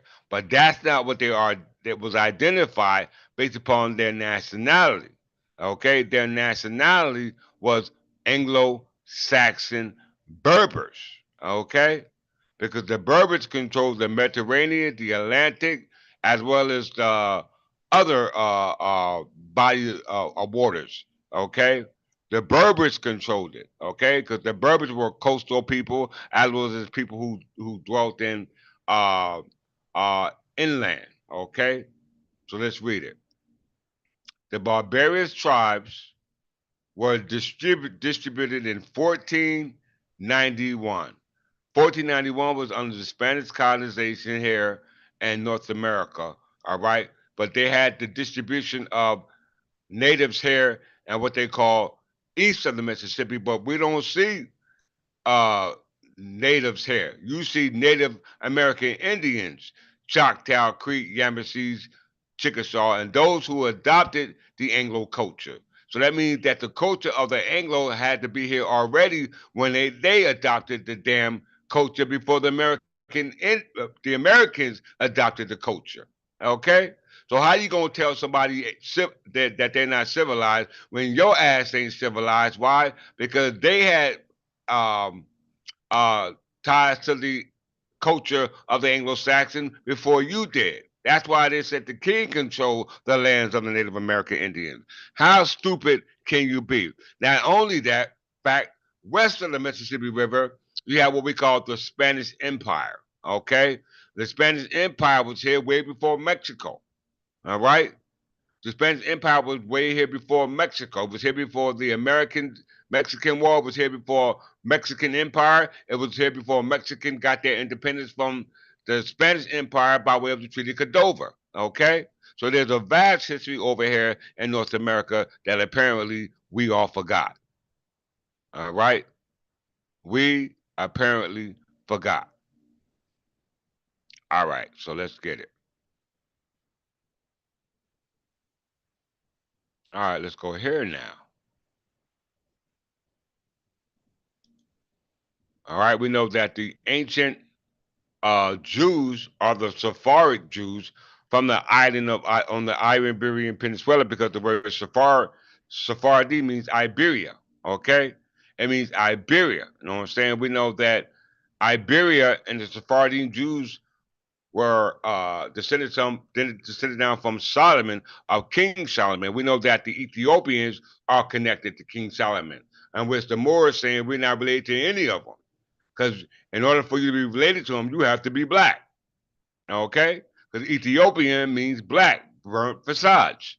That's from a biochemical and biophysical understanding. Okay? So that means that if you claim to be the ancient Israelite and you claim to be from the tribe of Judah and you claim to um, be following Melchizedek, the king of righteousness, who was a priest of Zodok, then that means that you must understand the history of King Solomon. Okay? We must understand the history of King Solomon. And apparently, these people don't understand the King Solomon because we know that King Solomon was set the Solomon dynasty, which was a dynasty of Ethiopians, okay, which had a burnt facade. They don't care about the color of your skin or the color of your eyes. They just care if you Israelites, i.e., Jews. But we know there are three types of Jews: Ashkenazi, Mizraim, and the Sephardim. Okay, and they're not saying that they're not Negro because they can't be Negro because the word Negro comes from Spain and Castile. All right, which was governed by the Sephardim, which is those Jews on the island of Iberia. Okay, and then you got Negroes that don't know no better. Okay, the blind leading the blind. You don't believe me? Let's hear a little bit about the debate. And the concept, the argument is about who gets into heaven, who's going to heaven. All right, who gets to go to heaven? Let's see.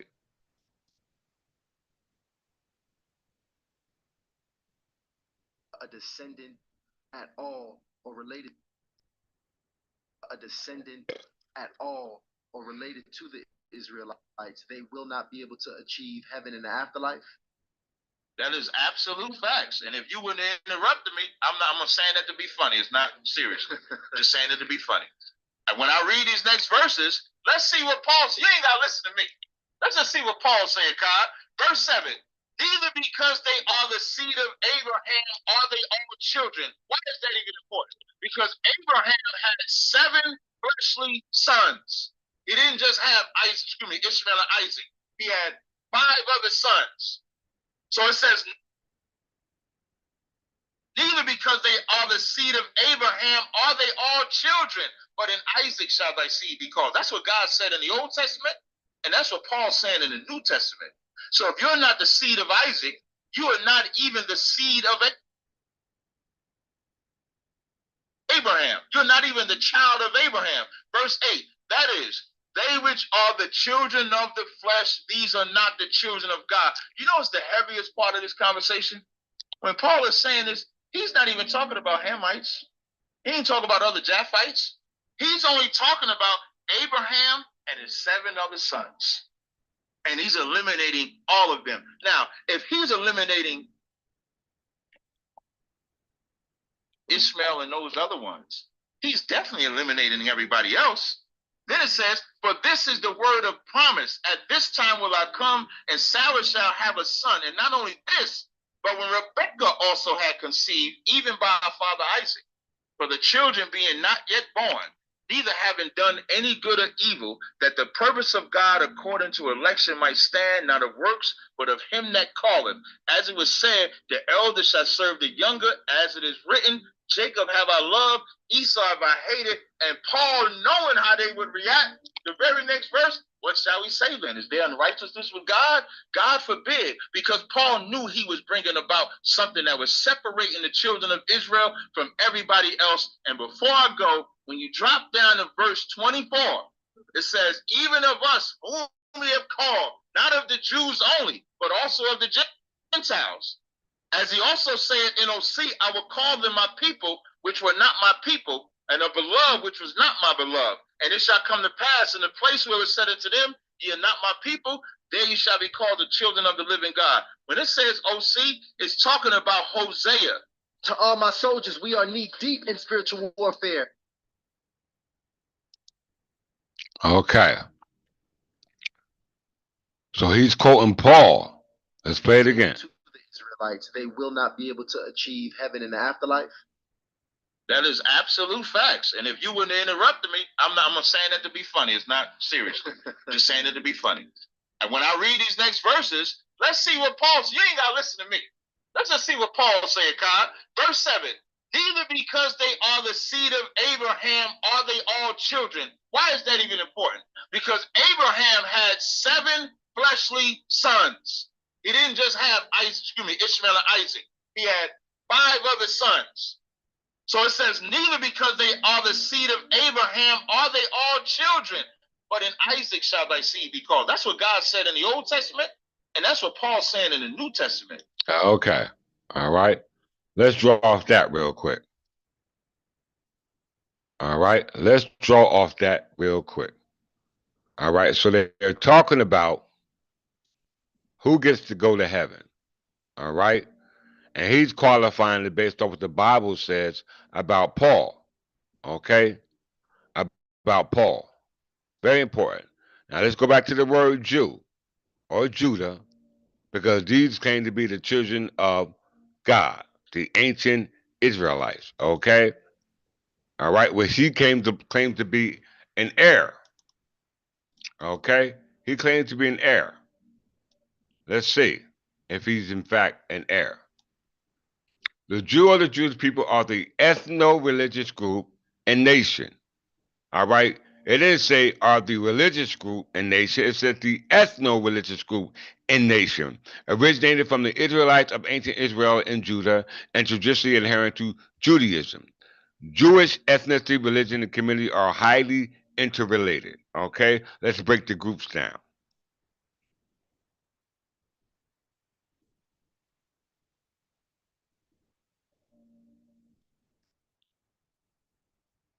In the following millennia, Jewish diaspora communities correlates, coalesced,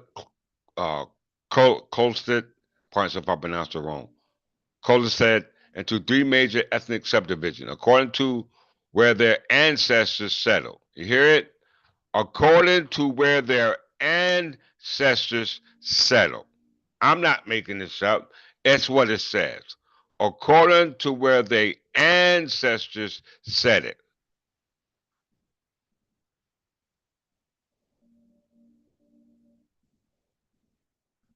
Okay? So the Ashkenazim settled in Central and Eastern Europe. Okay? Central and Eastern Europe. Very important to understand that. All right? We see where that's at. Everyone see where that's at. Ashkenazim settled in Eastern Europe. So is the brother that part of that set of Israelites? Is he? All right, because he's going to say that he don't care what color skin you are. He said he don't care. He's going to go saying, I don't care what color skin you are, what color eyes you are. If you are Israelite, you are their brother. Okay? So it's based upon, it ain't even based upon the color of skin. It ain't even based upon blood. It's just if you call yourself an Israelite. That's all. An Israelite comes in three distinct groups: the Ashkenazim, the Sephardim, and the Mizraim. And the Ashkenazim comes from Central and Eastern Europe. The Mizraim comes from where? Okay? Mizraim are a group that comes from what we call uh uh let's pull it up. Middle East and North Africa. Okay? Middle East and North Africa. Mizraim Jews. Let's look at that real quick. Mizraim Jews, also known as the Mizrahim, in plural Mizrahi, is a singular and alternatively referred to as Oriental Jews, as a term used as Israel discourse and refers to a group of Jewish communities that live in Muslim world. Okay, they ain't Muslims. Okay, so that's not them. All right, that's not them. It says Indian Jews are sometimes labeled as Mizrahi, though members of the community have identified themselves as a separate category as Southern Asian. Okay, so when you're dealing with this group, all right, you got to specifically classify in which they don't classify as. All right, but we're talking about the three groups. We went through the Mizraim, the Ashkenazim. Now we're going to go into what we call the Sephardim, okay, which originated from the Iberian Peninsula. And when they put this picture up, they did it intentionally because this looked more like the Indian Jews or the Mizraim, okay. Also, the picture is in. Let me show you the picture. All right, this is the picture of Jews. All right, but these Jews look more like the Jews of Mizraim, Indian Jews. Okay, they're not the Jews that originated on the Iberian Peninsula. That was called the Sephardic Jews. All right, very, very, very, very important to understand and make that connection about Jews because there are three sets. All right, and some of the sets who identify themselves are Jews are not the children of God. Okay? They are not the children of God. All right? Let's get it. So since we broke the word Jews down, we know that Jews were being expelled all over the place. They was expelled through the Exodus. They were expelled from Jerusalem. They were expelled from Spain. They were expelled from England. They were expelled from Ireland. They were expelled from uh, uh, uh, Scotland. All right, the Jews were being expelled from all these places that they were allowed to come to based upon their diaspora. Okay, all right, but something about them, you know what I'm saying, that they constantly had to be expelled from.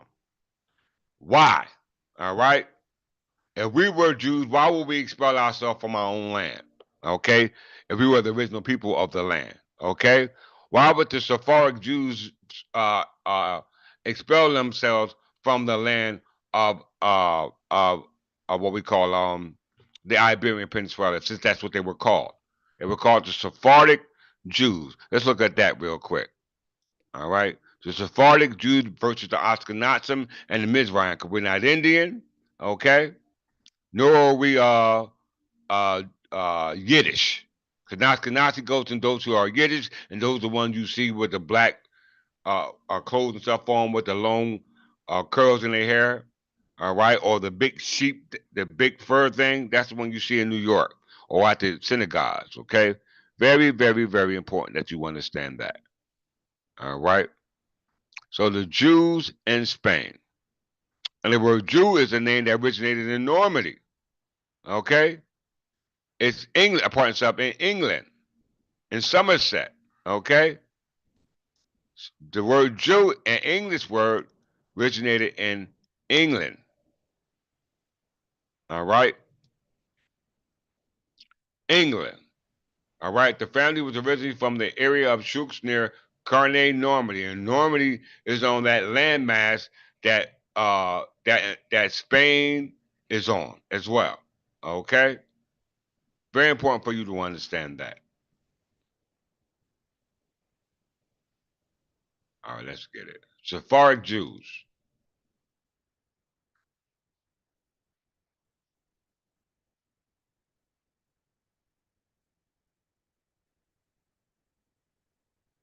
What's so special about the Sephardic Jews?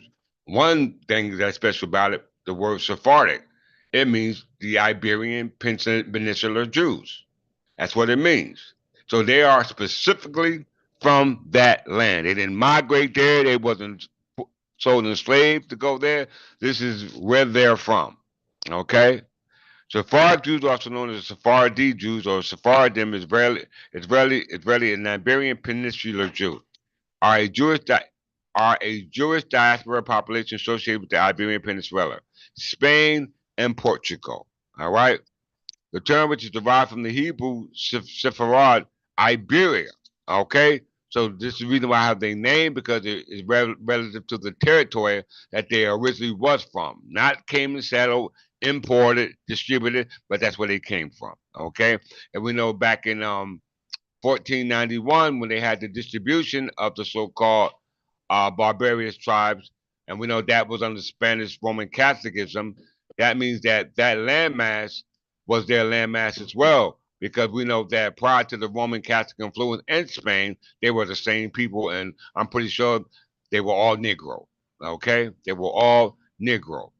So it said the term, which is derived from Hebrew Sepharad, Iberia, can also refer to Jews of the Middle East and North Africa who were also heavily influenced by the Sephardic laws and customs. Okay, very, very, very important to understand the Sephardic laws and customs. Okay, the Sephardic laws and customs was that which preserved them from invaders when at the time when the Umayyad dynasty invaded the Iberian Peninsula. Okay, which is the reason why it was called Al Andalus when it was conquered by Tariq. Okay, and when Tariq conquered it, he had a treasure called Solomon's Table, i.e., King Solomon's Table. All right, and King Solomon is associated with the Solomon dynasty, which is associated with the Ethiopians. Okay, which you now call today Jamaicans.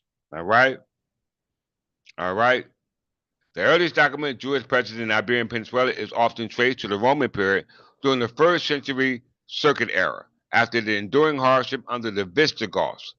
Jewish communities, now you had different people known as the Visigoths because we had the Hispanio, what they call the Hispanio Visigoths, which was under what we call the Spanish Empire, which was the king of Spain, known as Castile and Leon, as well as Austria. We can go to Pelagius of Austria, for that, which was assistant against the invasion of the Umayyad dynasty in regards to the reconquistador. Okay, so it's the Jewish communities drive for centuries under Muslim rule. Now, when it was called Al Andalus, following the Umayyad conquest, which ushered in a golden age in which the Jews were subject to at that particular time. It was called the golden age of the Jews. However, the fortunes declined when the Christian reconquistador, which means that the Christian Hispanio Visigoth Berber tribes that were living there tried to take back the land back from those who invaded the land. Okay, and 14 and at that particular time. All right, let's get it.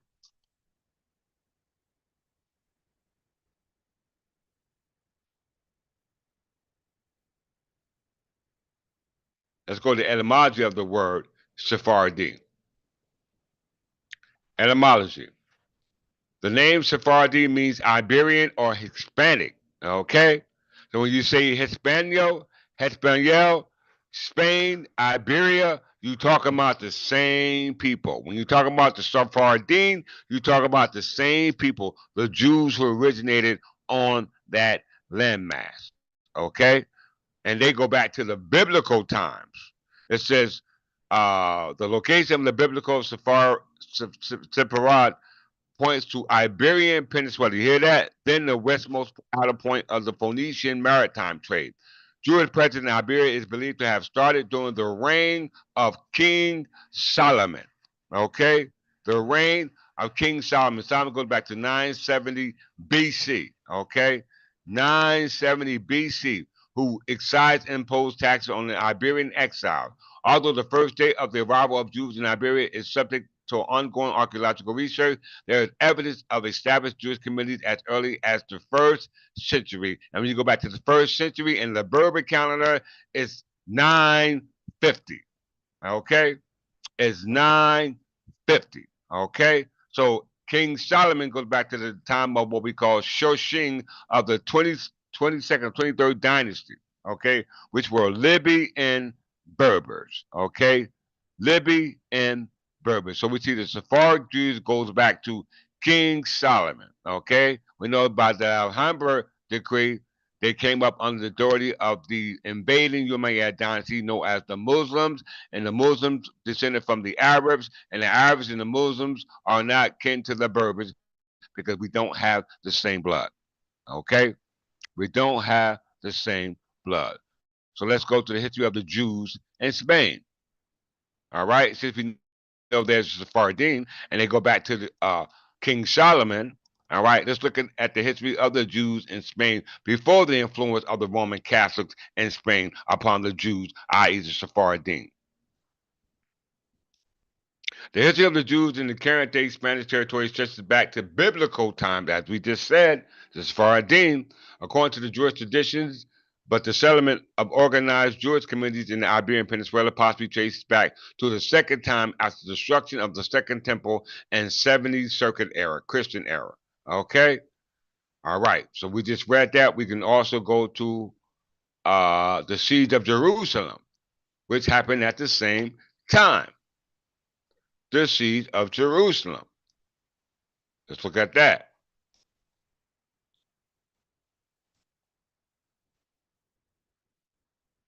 The siege of Jerusalem.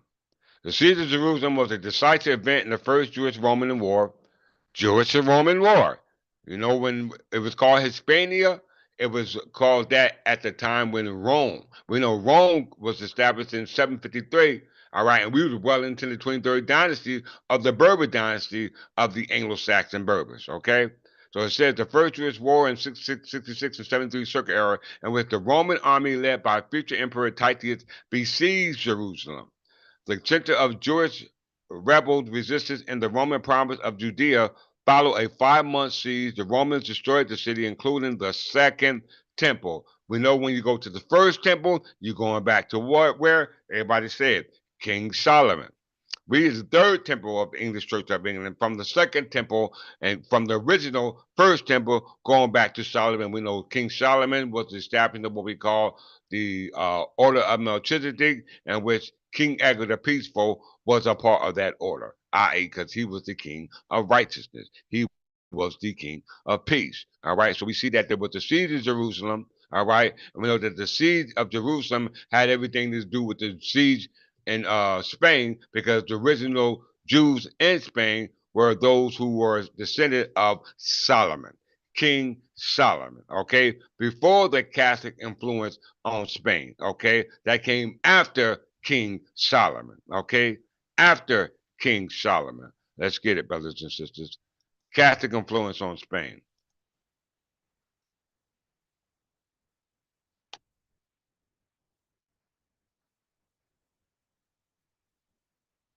Spain Catholic Church and Catholic Church in Spain is part of the Catholic under the spiritual leadership of the Pope in Rome and the Spanish Episcopal Conference. Okay? History. Very, very, very important. Okay? History. According to Romans 15:28, Christianity could have been present in Spain from a very early period. St. Paul, you hear that? St. Paul, the same guy that uh what's his name? From ISUPK to Tasha Rock was talking about from the Bible in regards to who gets into heaven. And that was based upon Paul, okay? And Paul was from the Roman Catholic Church, okay? He was from the Roman Catholic Church, all right? So if you're listening to Paul, then you are not the Israelites. You are not the true Jew, Okay, because the true Jews were with King Solomon on the Iberian Peninsula at the time called Hispania when Rome influenced them. Okay, so it said, very early period, St. Paul intended to go to Hispania to preach the gospel there after visiting the Romans along the way. But there is no clear evidence that he ever made it.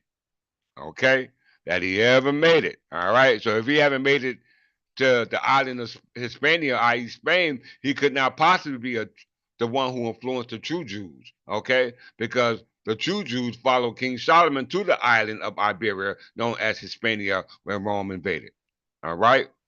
It goes on to say that after 410 AD, Spain was taken over by the Visigoths, who had been converted to Arianism around 360. And we know the Arianism was a result of what took place by the Gregorian mission in 597 by converting the Anglo-Saxons into the same Christianity that they're trying to convert our brothers on the island of Spain, back then known as Hispania, okay? Which we go to in a second.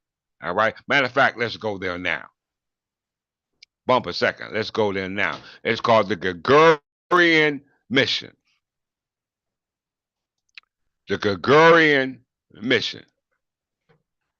We know that Merovingian, all right, were a group of people, all right, that descended in the time of the Middle Ages, all right, and we understand that they were never considered to be the children of God, which is displayed in the Matrix movie, all right, and we know that in the movie of the Matrix, they're the one who created the Matrix, i.e., the prison, and put us in it, all right, based upon our perception of ourselves from our external perception instead of our external perception based upon transduction, okay?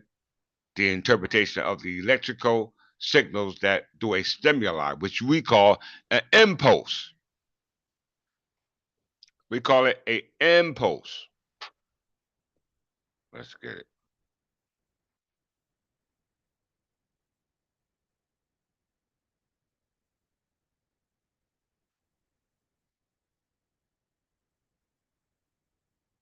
Stay with me, everybody.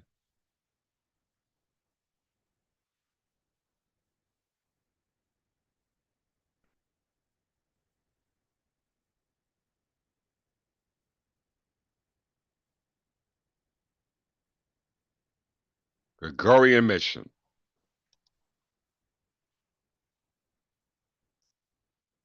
All right. The same mission that they had in the movie of the Matrix, all right, with the Merovingians, it's the same mission they got going on right now. You had the abstract, here's the concrete. The Gregorian mission, all right, or Augustinian mission, was a Christian mission set by Pope Gregory the Great in 596 to convert Britain Anglo-Saxons. The mission was headed by Augustine of Canterbury. By the time of his death, the last missionary in 653, the mission had established Christianity among the southern Anglo-Saxons. Along with the Irish and Frankish missions, it converted Anglo-Saxons in other parts of Britain, as well as influenced the Hiberno-Scottish mission to continental Europe. Okay, so that means it spread. That means it spread it. Let's move a little further.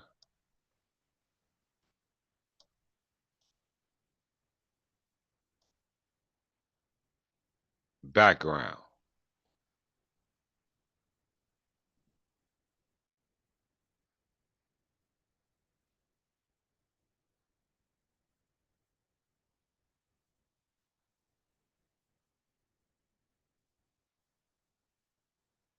Right here. Gregory the Great and his motivation. In 595, when Pope Gregory the First decided to send a message to Anglo-Saxon, the kingdom of Kent was ruled by Ethelbert. He had married a Christian prince named Bertha before 588, and perhaps earlier than 560. Bertha was the daughter of Childebert the First, one of the Merovingian kings of the Franks. Now we know that we read Merovingians never claimed to be descendant of God like the Anglo-Saxons. Matter of fact, let's review it again in case y'all forgot. Merovingian dynasty. So this is the devil's children and God's children. What family are you a part of? The dynasty name medieval Latin derives from the unattested Frankish from a king to the attested Old English, with the final ing being a typical Germanic patronymic suffix. The name derives from Salian King Merovingian, who, at the center of many legends, unlike the Anglo-Saxon genealogy, the Merovingians never claimed to descend from God, nor is there any evidence that they were regarded as sacred. Okay? Knowing that, we go back to the Gregorian mission and the intent of the Gregorian mission by those who are not the descendants of the children of God, because the descendants of God are the angels, okay? The Anglo-Saxon Berbers. So it says in 597, when Pope Gregory decided to send a mission to the Anglo-Saxons, the kingdom of Kent was ruled by Ethelbert. He had married a Christian prince named Bertha, who was also a Frankish Merovingian queen before 588 and perhaps earlier than in 560. But Bertha was the daughter of Cheribert, the first one of the Merovingian kings of the in France.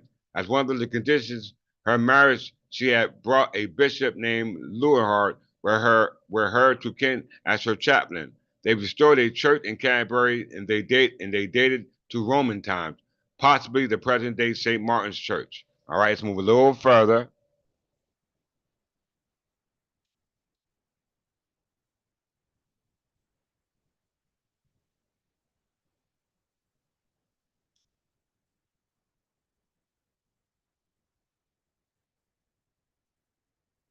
All right.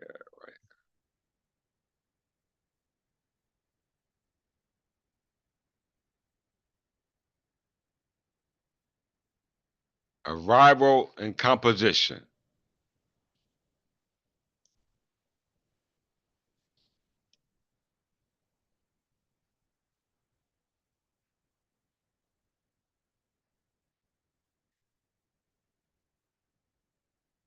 You know what? I'm not going to even go into the arrival and composition. All right. We just know that Pope Gregory the First had all the Anglo-Saxons converted to Christianity. Okay, converted to Christianity. This we must understand because this is how we adopted the Roman Catholic Christianity. All right. This is how we adopted the Roman Catholic Christianity. You don't believe me? Let's see this. Let's hear it for ourselves. Pope Gregory the Great. Let's look at Pope Gregory the Great before we move forward. We know that Pope Gregory the Great uh, was the one whose successor, created what we call the Gregorian calendar, Pope Gregory the 13th. That's why we have the Gregorian calendar that we use today presently. We don't go by that calendar. Our calendar is the Berber calendar. To you, it's 2025. For us, it's 2975. Okay, and our calendar. Pope Gregory is the one who created the mission for Augustine of Canterbury to institute. This is what he says. A Roman senator's son and himself a prefect of Rome at 30, Gregory lived in a monastery that he established on his family estate before becoming papal ambassador and then pope. Before becoming pope, he challenged the theological views of patriotic Eutychius of Constantinople before the Emperor Tiberius II. Although he was the first pope from the monastic background, his prior political experiences may have helped him to be a talented administrator. During his papacy, his administration greatly surpassed that of emperors and improved the welfare of the people of Rome. Gregory retained papal authority in Spain and France and sent missionaries to England, including Augustine of Canterbury and Paulus of York. The realignment of the barbarian allegiance to Rome from their Arian Christian alliance shaped medieval Europe. Once again, I repeat. Gregory gained papal authority in Spain and France and sent missionaries to England, including Augustine of Canterbury and Paulus of York. The realignment of the barbarian allegiance to Rome from their Arian Christian alliances shaped medieval Europe. Gregory saw Franks, Lombards, Visigoths aligned with Rome in religion. He also combined the dynastic hearsay popular particularly in North Africa at that time. That goes into what we call the barbarian kingdom. Okay, let's get into the barbarian kingdom because all this was unified by Alfred the Great. Okay, by Alfred the Great. Since they're talking about barbarians, let's go there.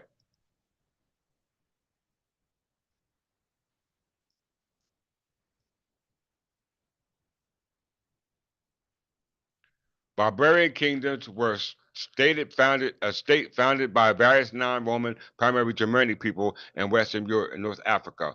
Following the collapse of the Western Roman Empire in the 5th century, the barbarian kingdoms were the principal government of the Western Europe in early Middle Ages. The time of the barbarian kingdom is considered to have come to an end at the end of Charlemagne's coronation as Emperor in 800, though a handful of small Anglo-Saxon kingdoms persisted until being unified by Alfred the Great. Let's get a blow up of this. This is where he unified.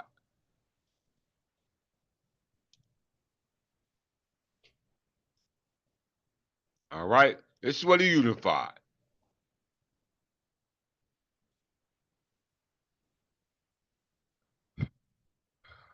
Picts, Britons, Anglo-Saxons, and Jews. Jews, Angles, Danes, Frisians, Saxons, Salians, Franks.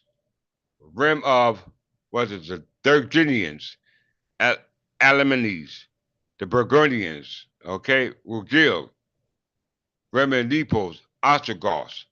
All right, all this he unified. The Visigoths, okay? All right, he unified all of this.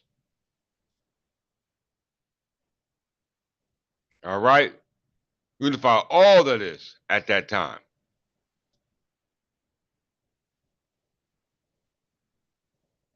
These were barbarian tribes, okay? Barbarian tribes or Berber tribes, because let's look it up. The 1911 Encyclopedia Britannica says that the government of the Anglo-Saxons was called Wittenmot. All right, the government of the Berbers was called Wittenmot. Okay, so if they had a government called Wittenmot or Witten, let's look at Witten to find out if they talk about the same thing.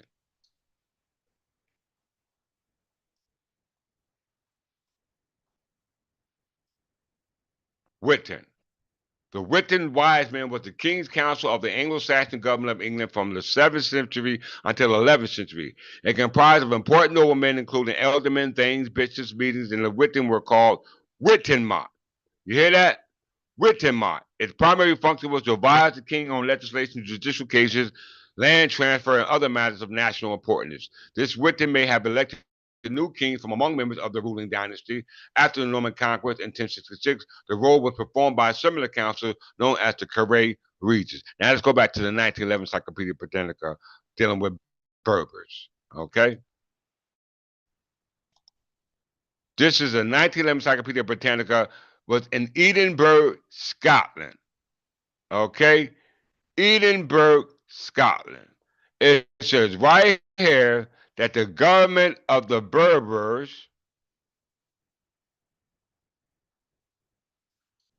the Arab is built his social structure on the Quran, which inculcate absolutism, aristocracy, theocracy. The Berbers, despite his nominal Mohammedanism, is a democrat with his Jemna or Wittemot and his Qanun or unwritten code, the Magna Carta. So that means that the government of Witten or Wittemot was the government of Berbers who was wise men, okay? Who was wise men called by barbarians by somebody else. Do everyone agree with that? Please give me a thumbs up in the chat before we move forward. Give me a thumbs up in the chat before we move forward.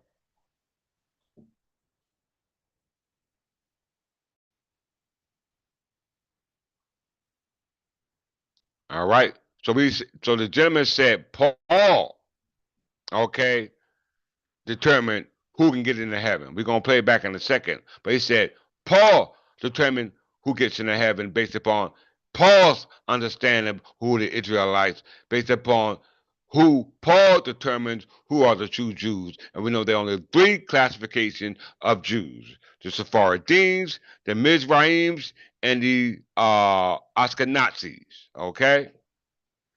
If you were not the true Jew, you were expelled. Okay? You were deported. We must make that distinction. So let's look at Paul. Let's look at Paul.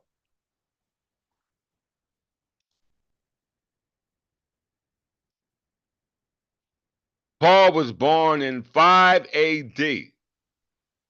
Okay? Paul was born in 5 AD. I know we didn't look like that. Annos Dominius is not BC, which means before Christian era. BC means before Christian era. AD means Christian era. Annos Dominius, which means in the year of our Lord. Okay? That's what it means. AD means in the year of our Lord. And Paul is born in 5 AD. Okay?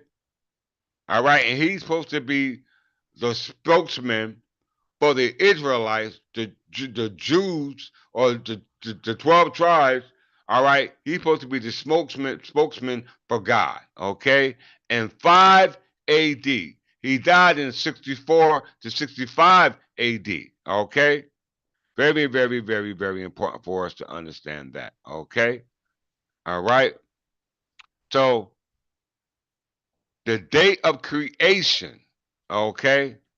Since Paul is born in 5 AD, all right, and he was a part of God's creation, okay, and he speaks on behalf of God and the Son, which we call Amun I Ra or the I Horus, okay, or Ra and Horus, okay, based upon understanding from a biochemical or biophysical or from a uh what we call mathematical perception.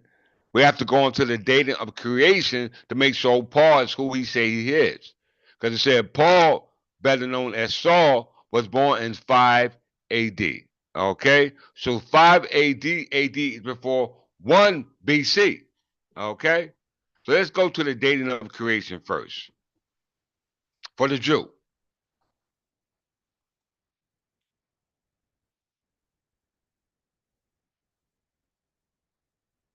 All right? We ain't gonna get nobody interpretation about the date of creation but the Jew. All right, since he say he's the ancient Jews or the ancient Israelites, okay, from the tribe of Judah. This is the earliest post-exilic Jewish chronicle preserved in the Hebrew language. The Siddur Olam Rabbah, compiled by Jose ben Halafta in 160 AD, dates the creation of the world to 3761 BC. We ain't even in AD. He said BC. All right? While the later Siddur Olam Zuta to 4339 BC. Okay? The Hebrew calendar has traditionally, since the 4th century AD, by Hillel II, dated creation to 3761 BC. Paul was born in 5 AD, okay, but the creation story was created in 3761 AD, BC, okay? So if we can prove that 3761 BC was a date that was originating according to the Hebrew calendar, and at that particular time, the world is just being created. Okay? The creation of the world. Okay? And at this time, the Anglo-Saxon Berbers are on the planet. Okay? The Anglo-Saxon Berbers are on the planet in 3061 BC, according to the Hebrew calendar. Let's prove it. 1 BC.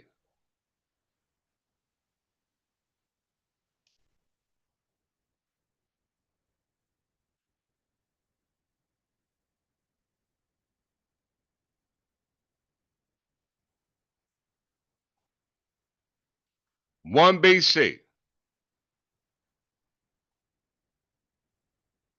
It's very important we understand 1 BC because in 753, Roman Aurelius is being legends is being created. Okay, so they're not even on the planet at this particular time. But the 23rd dynasty of Libyan Berbers is up and running and functioning at that particular time. Okay, and 1 BC, not 1 AD, because AD means in the year of our Lord. So that means that if you come from the abstract, God ain't the Lord ain't here on the planet yet. okay? Because the planet ain't existed because it said before Christ get here, BC. All right. So if that's the case, that means there ain't nobody here, and even Paul ass ain't even here. Okay. But yet in the Berber calendar, the year is 950. We know that because in 753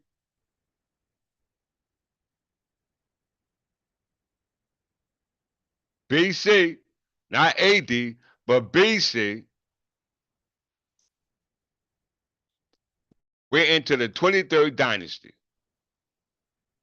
And the Berber year is 198 because you're going down. So you see the 23rd dynasty of Libyan Berbers. Okay? Right here. Mesres dynasty. That includes Shoshin. Okay? Right there. 753 BC, where Rome is just getting off the ground.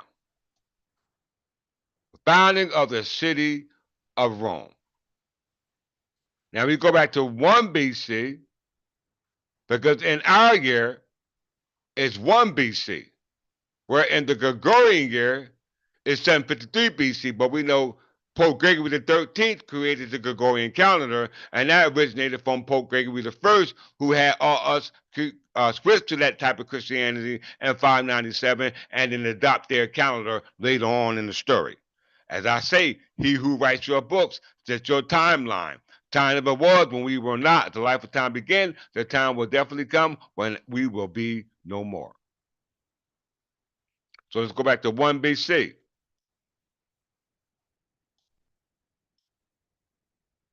They said that creation story, as Hillel said it.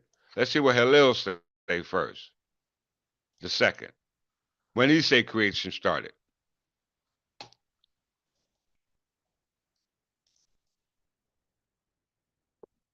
Hillel the second, also known as simply as Hillel, was a Amora of the fifth generation in the land of Israel. He held the office of Nasi of the Sanhedrin between 320 and 365 Christian era. He was the son of successor Judah III. He is sometimes confused with Hillel the Elder, as the Talmud sometimes simply uses his name Hillel.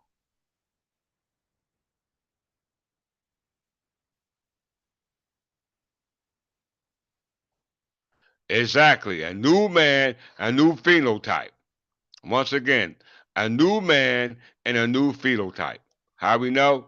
Let's look at it. 1 BC, Brother McGarrell. The only people on the planet is the Berbers. All right?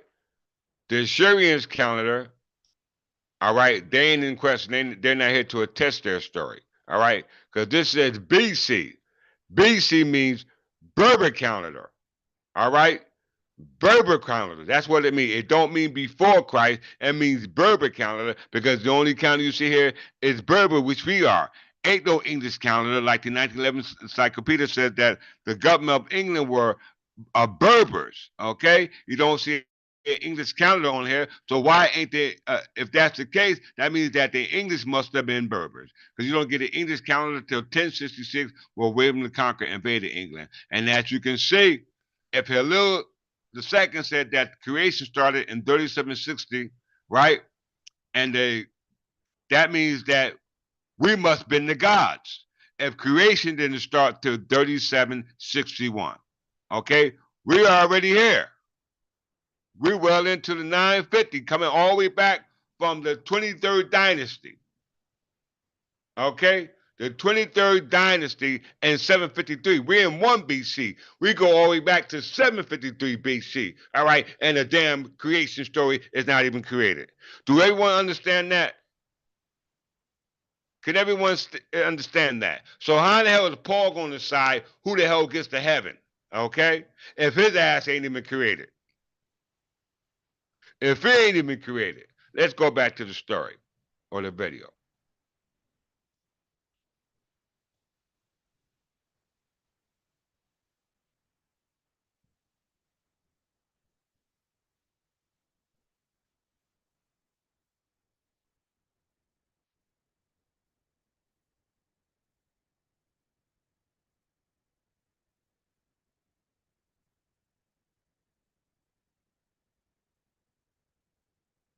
So if you're not the seed of Isaac, you are not even the seed of Abraham. You're not even the child of Abraham. Verse 8, that is, they which are the children of the flesh, these are not the children of God. You know what's the heaviest part of this conversation?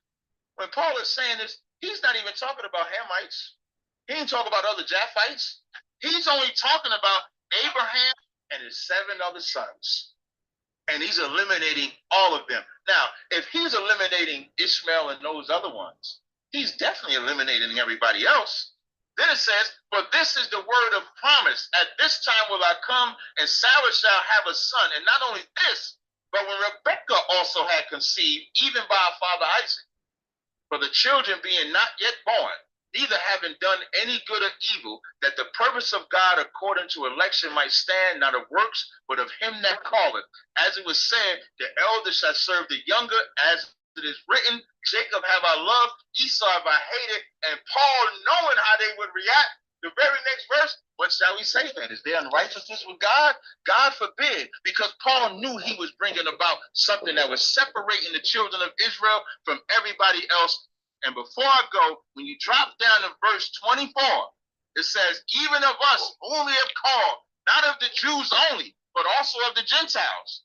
As he also said in OC, I will call them my people, which were not my people, and a beloved, which was not my beloved. And it shall come to pass in the place where it said unto them, ye are not my people, there ye shall be called the children of the living God. When it says OC, it's talking about Hosea. To all my soldiers, we are knee deep in spiritual warfare, and hardly initiated has created some additional armor for the fight. The Fight the Flesh bracelet is a stylish reminder to stay disciplined in the face of battle and temptation. So click the link in the description and get yours today. And don't forget, use code CLIPS for 10% off. Let's fight. Hi, I'm JT, and I made Result Hunter, the search engine for conservatives. Let me just tell you what it does. First of all, big tech right now is run by a bunch of elitist.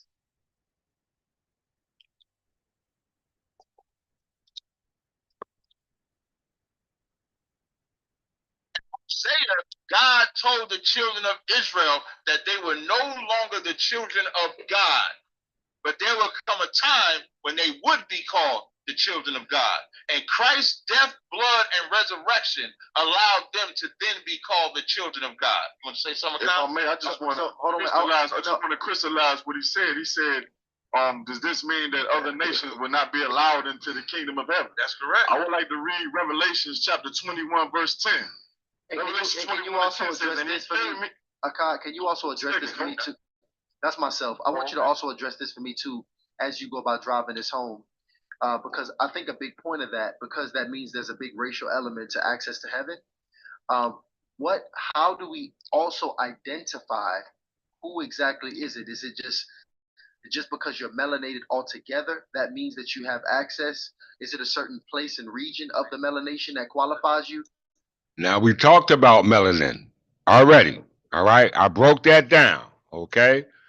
Its purpose, its intent, which is the gift of the ancestors. Okay. I already broke that down. Okay. From a biophysical, biochemical, from a metaphysical perspective. Okay.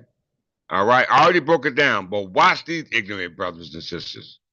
Well, brothers, not sisters. And then go ahead and also answer this before we get over to my brothers.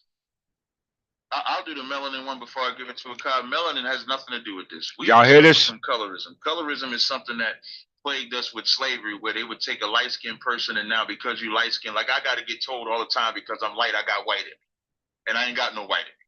Or a dark-skinned person has to be black and has no white in them because they're dark-skinned. Your skin tone means absolutely nothing to the Israelite school of universal practical knowledge. Whatever you are ethnically, whether you're light-skinned, got blue eyes, you can have blue eyes, blonde hair. If you're an Israelite, you're an Israelite. You can have the nappiest hair, the biggest nose, the blackest skin. But if you're not an Israelite, you're not an Israelite. We don't suffer from colorism in the ISUPK. Okay. So he said that he don't care what color you are. All right. We know that automatically that the word Negro, all right, which means black, all right, originated from Castile, which is in Spain. We also know that the original Jews or the Iberian Jews are the Jews that goes back to King Solomon, okay, on the Iberian Peninsula, because the word Sephardim means Iberia. And we know that King Solomon and his goes back, we know that when you're dealing with the siege of Jerusalem and going back to the Jews in Spain, it goes back to the Second Temple, okay? The Second Temple. But he says that color has nothing to do with it. Color is a gift from our forefathers, i.e., from our Father. It's the Son. It's the result of you allowing you to be able to understand your purpose of being on this planet. Why you got this spacesuit. He just threw all that out the window. He threw it all out the window. All right, as a result of his ignorance. All right, so he has no appreciation for the vessel. No wonder his skin is lighter, all right, because he's not receiving the stimuli because of the inhibitor of the VMAT2 gene, which we know is the God gene, okay? He's been inhibited from it, all right? As well as everybody else who listened to him has been inhibited to him, right? Because they are not the true Jews. I'm not saying that. He's saying it. Why? Because the true Jews had to be the Negro, because the Negro name came from Spain, okay? Whether you call it Spain, whether you call it Hispania, okay? Because we see, he said that Paul said, who can get to heaven, who came. And Paul tried to come over here teaching in Hispania us that Christianity that was taught back in 597, okay? All right? To the Anglo-Saxon Berbers and our forefathers over in England, all right? So we can see the chain of events from Paul coming over to our brothers over in Jerusalem, as well as Rome coming over influencing Great Britain, all right? And then it went over to Spain, okay? We were all one family. You can't make this up. All right. So we can exclude him from the kingdom of heaven because he can't even get there. Because why? He's listening to Paul. And Paul don't know no better. All right. You don't believe me? Let's prove it.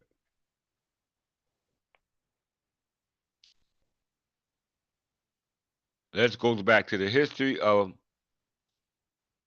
Christianity. I mean Roman Catholic in Spain.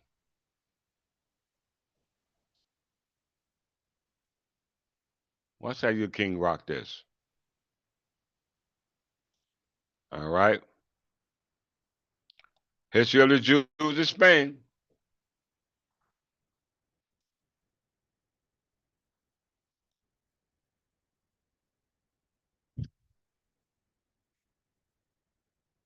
History of the Jews in Spain.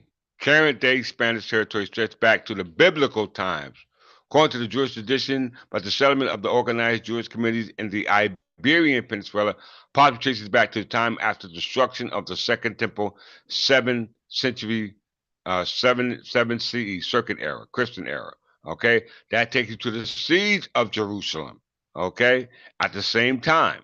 All right, at the same time. All right, the siege of Jerusalem was a decisive event of the First Jewish and Roman War, in which Rome armies led by future Emperor Titus to besiege Jerusalem and the center of the Jewish rebel resistance and Roman promise of Judea. Okay, of Judea. All right, and then we get to the what we call the where is it at?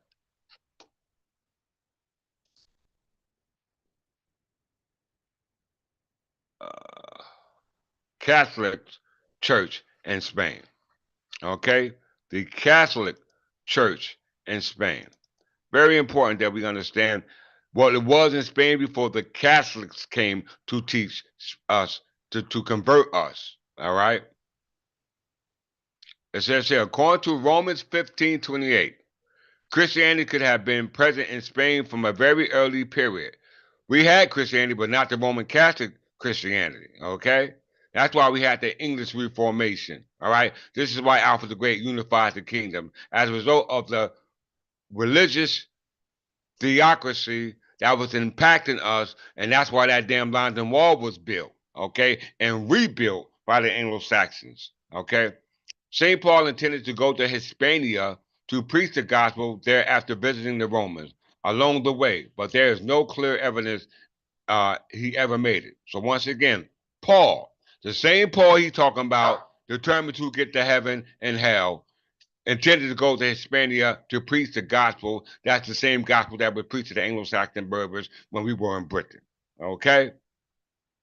Same teachings, okay? And they don't know nothing about the teachings of the real Jews, because the real Jews follow the teachings going back to the Mosaic Code, follow the teachings that were under the authority of King Solomon, and King Solomon goes back to Solomon's table, okay? Let's look at it.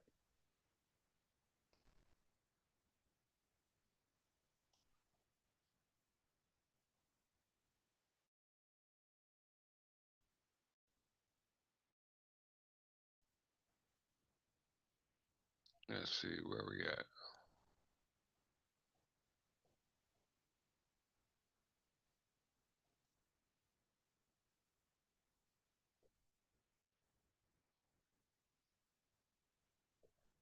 Let's see.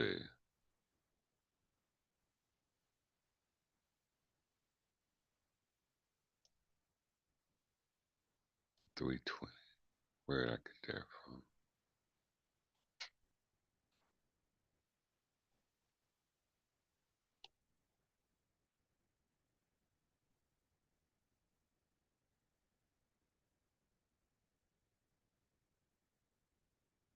I had to make this connection. Let me see, so I don't miss it. Hello. Yeah, okay, here we go. All right. Hillel. Hillel said the creation story was in 3761. All right. Just like the Hebrew calendar says that the creation story is 3761. All right. And he was part of Sahita between 320 to 365, the Christian era. So let's pull up 320 Wikipedia, which is around the Christian era, and see what year we come up in the Berber year. Okay, because that's going to come up with the time with the establishment of King Solomon's dynasty. Okay, King Solomon's dynasty. 320 AD Annus Dominios is the year of the Berber year 1270. Okay, 1270 is the year 320 in the Gregorian year. Okay, which is not the proper year. Okay, is not the proper year. So if 320 is in year 320, what was it? 1270 in the Berber year. Let's see who's ruling in 1270 in the Berber year. Guess who's ruling? Guess what's being established? The Solomonic dynasty. The Solomon dynasty being established in 1270 AD. Okay? Very, very, very important. Look at the angels. They're not white, they're black. You see that crucifer globus in that seat. Okay?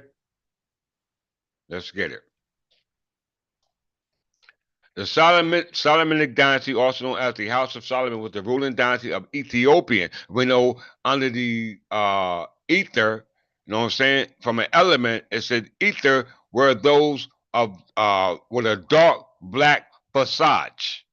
All right? So we're talking about those black people that the Moor assigned to America don't want us to be. All right? And we're talking about Jews that the Hebrew Israelites don't want us to be because of their interpretation of who the Jews is, which are the Negroes, which are the black people, which are the colored people, which are the Negro people. Okay? They are one and the same. We all have the same complexion of skin, but we all don't have the same genetics. All right? That is the key. The Merovingian, that is the key. Merovingian never claimed to be descendants of God like the Anglo-Saxon. So without that genetic key, you have no way out of the matrix. The matrix is the eukaryotic tissue, and the eukaryotic tissue starts the process of unfoldment from 1 dimension, 2 dimension, 3 dimension based upon mitochondrial DNA, which is what we call RNA and what's it called? RNA and what's the other two? DNA. Okay, RNA and DNA. Very, very, very important. So the Solomonic dynasty goes back to King Solomon. Okay? The Solomon dynasty goes back to King Solomon. So let's look at King Solomon. Because we know when you go back to the kingdom of Solomon, they're a little bit misguided as a result of the information that they have, which has been tampered. And as I always say, he who writes your books does what? Sets your timeline. Okay? So look at King Solomon.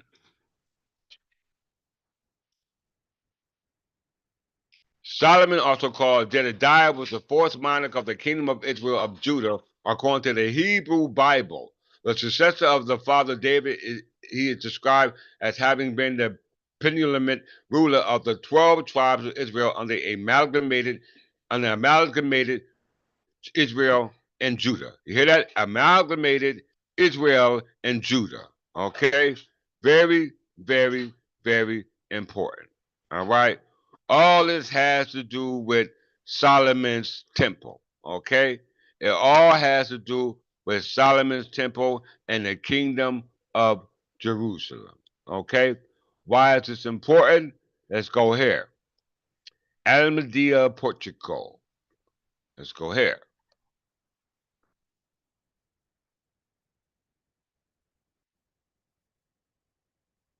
In closing,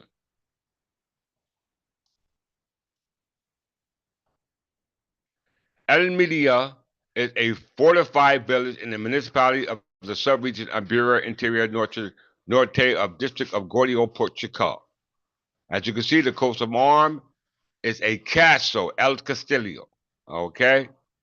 Very, very important. History. The first fortification construction in the settlement were constructed by the Muslims who occupied the village until Christian reconquest. You hear that?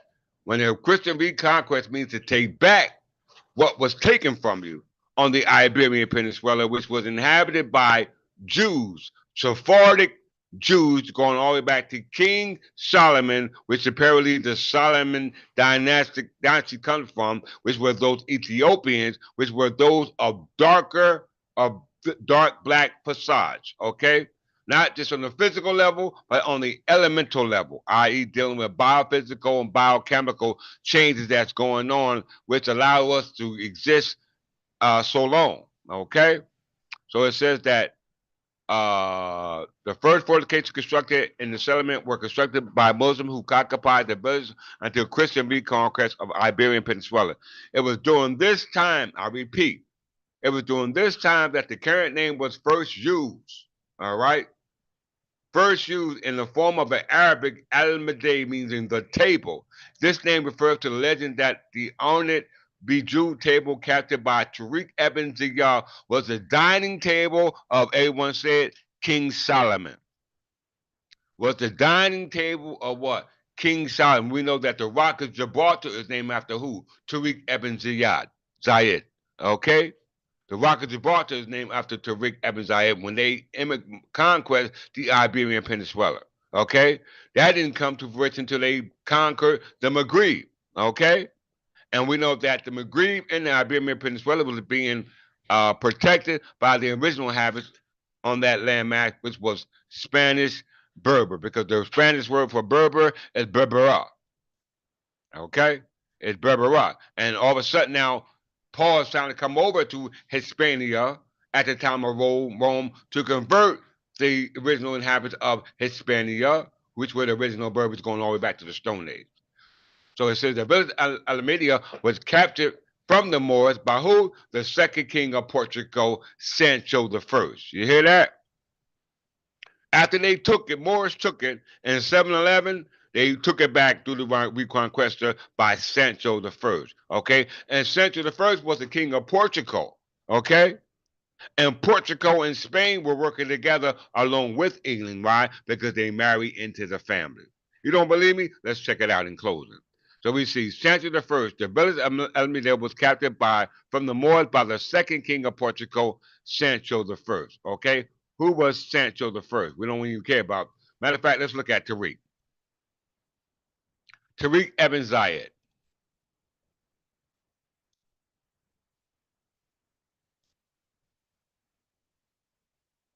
all right, playing in a photo with Roderick, okay, a Visigoth Hispanic king of the Iberian Peninsula is are sitting together with Tariq Ibn Zayed, who immigrated, who conquered the Iberian Peninsula when it was already inhabited by the indigenous people who were the Sephardims, the original Jews, the original people who practiced Judaism, going all the way back to King Solomon, from the first temple to the second temple, all right, to us, the temple that's standing now. Tariq Ibn Zayed, also known simply as Tariq in English, was the Umayyad commander who initiated the Muslim conquest of the Iberian Peninsula, present-day Spain and Portugal, against the Visigoths kingdom. In 711 to 718 AD, he led an army across the Strait of Gibraltar from North Africa coast, consolidating his troops at what is known today as the Rock of Gibraltar. Did y'all hear that, brothers and sisters? How how ignorant is our people to this information? All right. So we understand there's a difference between Roderick and Tariq, as well as Roderick's descendant, Sancho the First. Okay. Let's go to Sancho the First. All right. This ain't no colorized photo. This is an actual manuscript of photo. Okay. And as you can see in the hands of Sancho the First of Portugal, all right, he's holding a gold disc. Okay. Sancho the First of Portugal, King of Portugal, was the second but only surviving legitimate son of the fifth child of Alfonso the First of Portugal by his wife Maud of Savoy. Okay? All right, so we see that his successor was Alfonso the Second. Let's go to Alfonso the Second.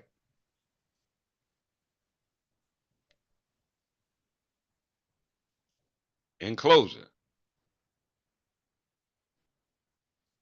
Alfonso the Second, or the leper, was the third king of Portugal and the second but eldest surviving son of Sancho the First of Portugal and Dukes of Aragon. All right, Alfonso succeeded his father in 27th of March 1211. When you talk about Aragon, you get into the movie Lords of the Ring, King of Aragon. Okay, very, very, very, very important. Okay, we also have what they call Alfonso the Third. Let's look at Alfonso the Third, King of Portugal.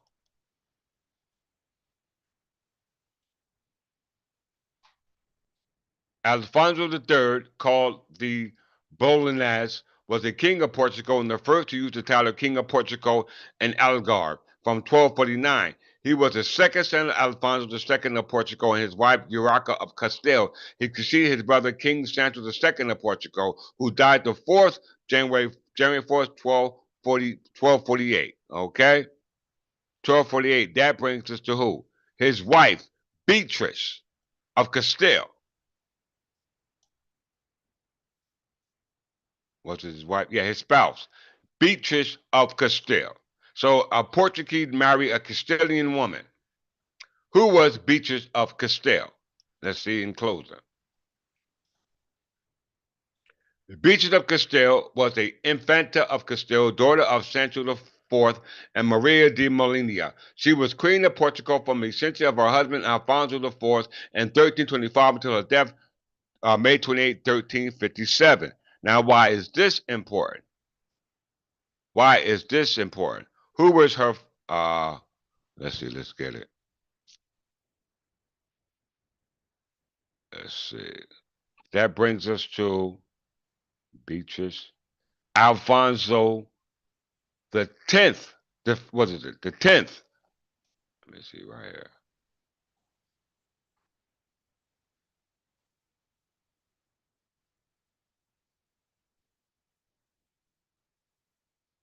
Let's get here. Alfonso the 10th.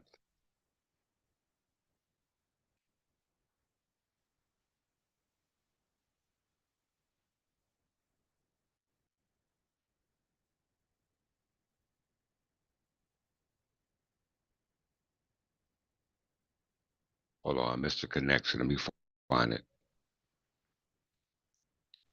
Alfonso the 3rd. Alfonso the 10th. Let me just make the connection. Here we go. Here we go. All right. In order to ascend to the throne, let me make sure y'all see this.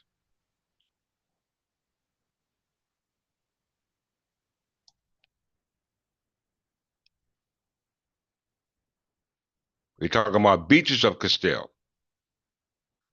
In order to ascend to the throne, Alfonso abdicated his right to the county of Boulogne in 1248. In 1253, he divorced Matilda in order to marry Beatrice of Castile, an illegitimate daughter of Alfonso X, King of Castile, and Mayor Golin de Guzman.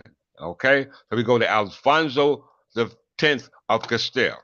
Okay, Alfonso X of Castile was the King of Castile, and his predecessor was Ferdinand III. Very, very important because he was the successor of Ferdinand III as King of Castile and Leon. Okay, let's go to Ferdinand III in closing. I'm just showing we all family. I know him right here. As the son of Alfonso IX of Leon and his second wife, Berengaria of Castile, all on the land match called Hispania, Spain, the Iberian Peninsula, Al-Andalus, whatever you want to call it, my ancestors were there. The Negroes, because the word Negro comes from Castile, in Spain. Ferdinand descended from Alfonso VII of Leon and Castile on both sides. His paternal grandmother, Ferdinand II of Leon, and maternal grandfather, Sancho III of Castile, were the sons of Alfonso VII, between whom his kingdom was divided. When you go back to the kingdom of Castile, you got Sancho II to Ferdinand III. Ferdinand III had other royal ancestors from his paternal grandmother, Urraca of Portugal. You had Urraca of Castile, and now you got a Urraca of Portugal. And his maternal grandmother was Eleanor of England, the daughter of Henry II of England, and Eleanor of Aquitaine. Eleanor of England was the daughter of Henry II. Okay, the daughter of Henry II. Henry II was the son of Godfrey the Fifth, Count of Anjou. Eleanor, England, was Queen of Castile because she was married to a Spanish king. All right, Alfonso VIII. All right, she was the sixth child and second daughter of Henry II, King of England, and Eleanor of Aquitaine. So she was French. She served as regent of Castile during the minority of her son Henry I, for 26 days between the death of her spouse and her own death, 1214. Her granddaughter, the namesake Eleanor Castile, married the future Edward I of England. Okay? Edward I of England. So we see the tie to our family. Let me come here in closing.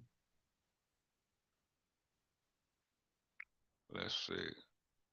Let's get Henry II.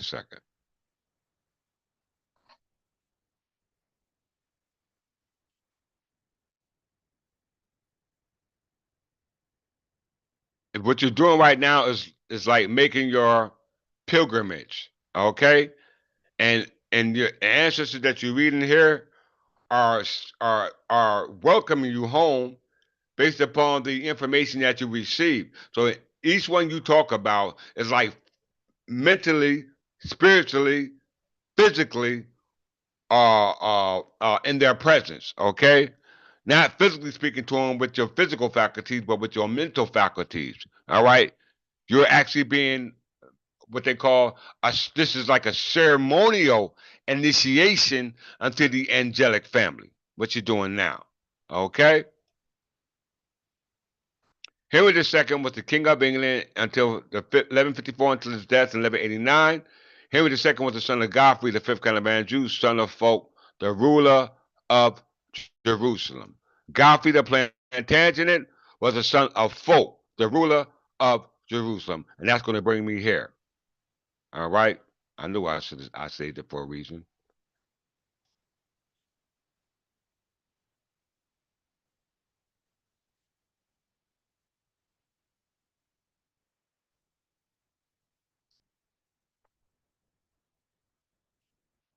The siege of Ascalon. Okay, so we already know we're related to the Plantagenet crown. We already know that we have an inheritance in Jerusalem. all right, which is what has been fighting all this time based upon all the crusades. First crusade, second crusade, third crusade, fourth, fifth, sixth, seventh, eighth, ninth, tenth. You had the siege of Gibraltar, the second, third, fourth, fifth, sixth, seventh, eighth, nine, 10, 11, 12, 13, 14 sieges on Gibraltar. Okay, all protected, all fought by the original inhabitants of that territory, which were the Anglo-Saxon Berbers of French, Spanish, and English descent. Okay, very, very, very important. The siege of Ascalon took place the 5th to 25th of January and the 22nd of August 25th one took place from 25th January to the 22nd of August 1153. In the time period between the Second and Third Crusades, it resulted in a capture of the Fatimid Egyptians fortresses by the Kingdom of Jerusalem. Ascalon was an important castle that was used by the Fatimids to launch raids into the Crusade Kingdom territory, and by 1153 it was the last coastal city in Palestine that was not controlled by the Crusaders. Okay,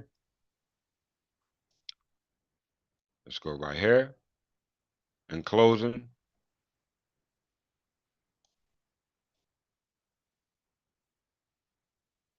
it says, however, Jerusalem itself was soon divided by civil war.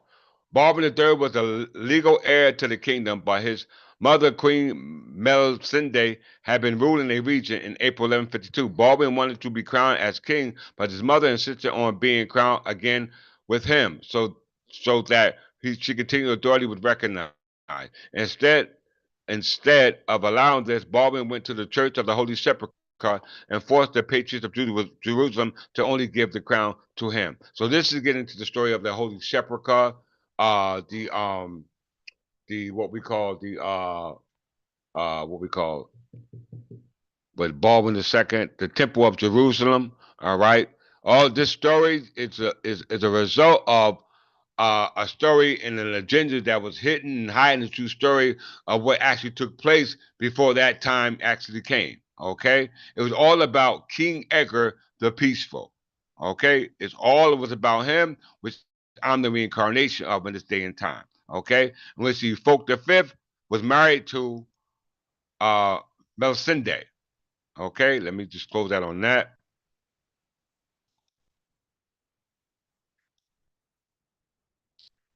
Melisende was the queen of Jerusalem from 1132 to 1152. She was the first female ruler of the kingdom of Jerusalem, the first woman to hold a public office in the Crusade kingdom. She was already legendary in her lifetime for her generous support of various Christian communities in her kingdom. All right, who was her husband? Melinda was the eldest daughter of King Baldwin and Queen Morphia. In late 1120, she became clear that her father would likely not have a son, so she was declared heir presumptive to the throne and married who? Folk of Anjou, and Folk of Anjou was the king of Jerusalem. Let's read that. Where my family descend down from. Folk, also known as Folk the Younger, was king of Jerusalem, wife Queen Melisende from 1131 until his death in 1143. Previously, he was the Count of Anjou as, huh? All right, death in 1143. Previously, he was Count of Anjou as Folk V from 1109. During the Folk's reign, the kingdom of Jerusalem reached its largest territorial extent, meaning that it was doing good. All right, Jerusalem was at his height. We must understand that. Everybody hold that thought.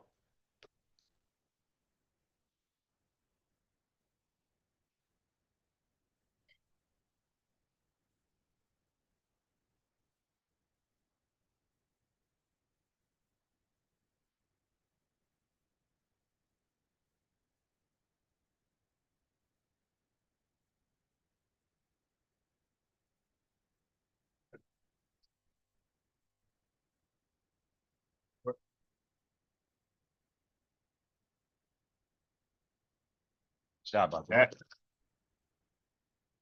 Okay. So Folk V was the ruler of Jerusalem, all right, when he gave counts of Anjou or the Anjou to his son, Godfrey V, Count of Anjou, which is right here.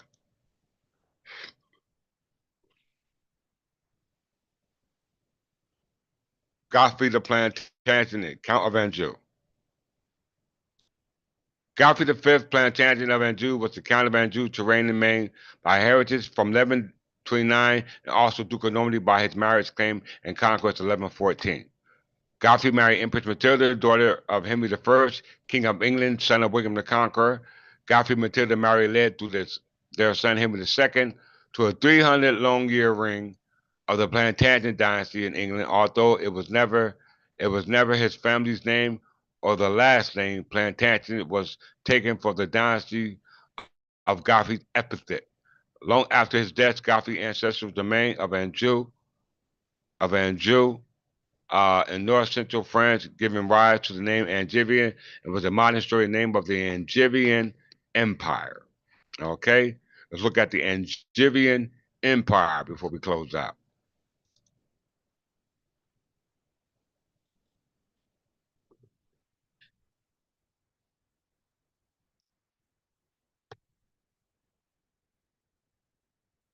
Angevin Empire. Okay, the Angevin Empire.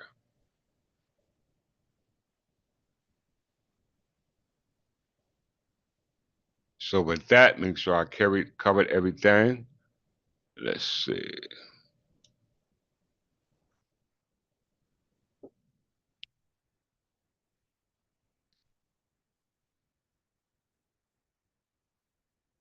Yeah, I hit everything. I didn't miss nothing.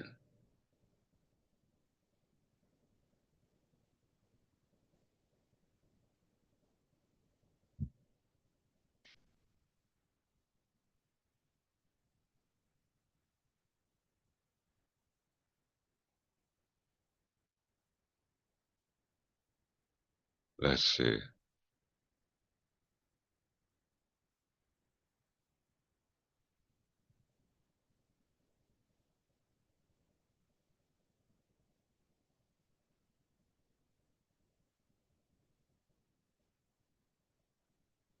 All right. So in closing, my brothers and sisters,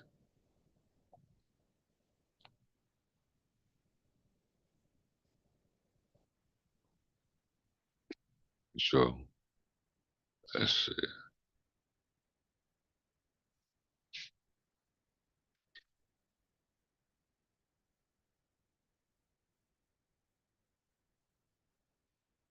Yeah, I covered everything. Somebody stop sharing.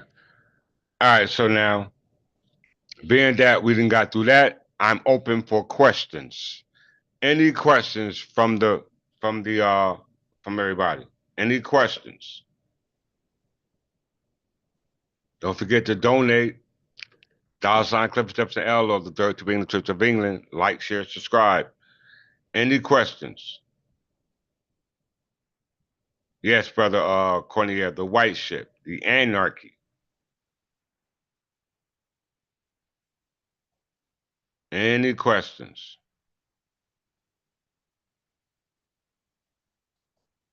Come on, I got some questions. Y'all can't be that smart.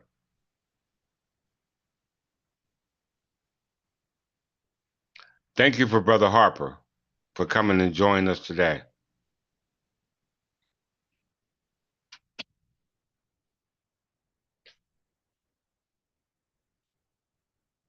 Any questions before I go?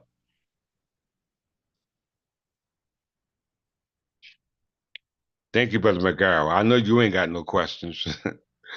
Brother McGarrell never have no questions. You be on point. I can tell from the comments you leave in the comment box once you digest the lesson. You're always well spoken and well articulated in your dissent. Thank you. Anybody else got any more questions? Brother Cornier, any questions?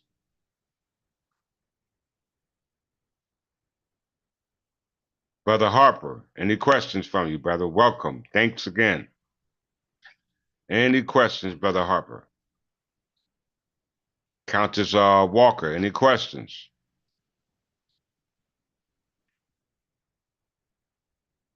C.A. Murphy, any questions, brother Murphy from the House of Murphy?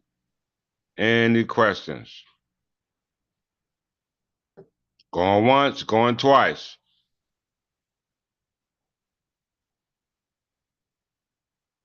Make sure, once again, you like, share, subscribe.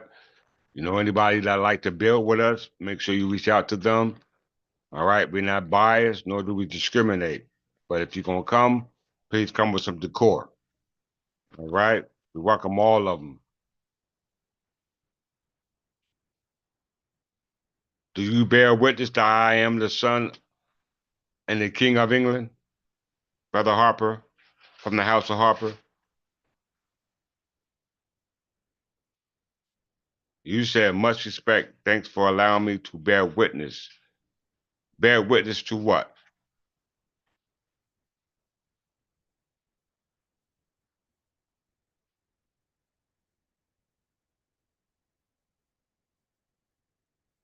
Bear witness to what? What did you bear witness to today?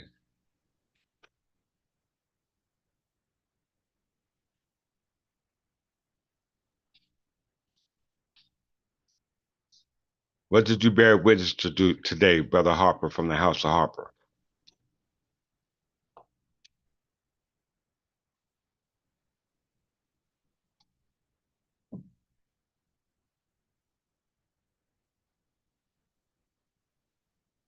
I'll wait for his response before we close out. What did you bear witness to today, Brother Harper, from the House of Harper?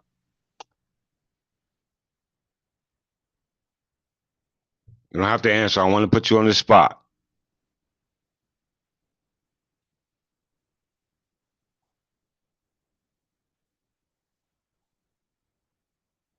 Okay.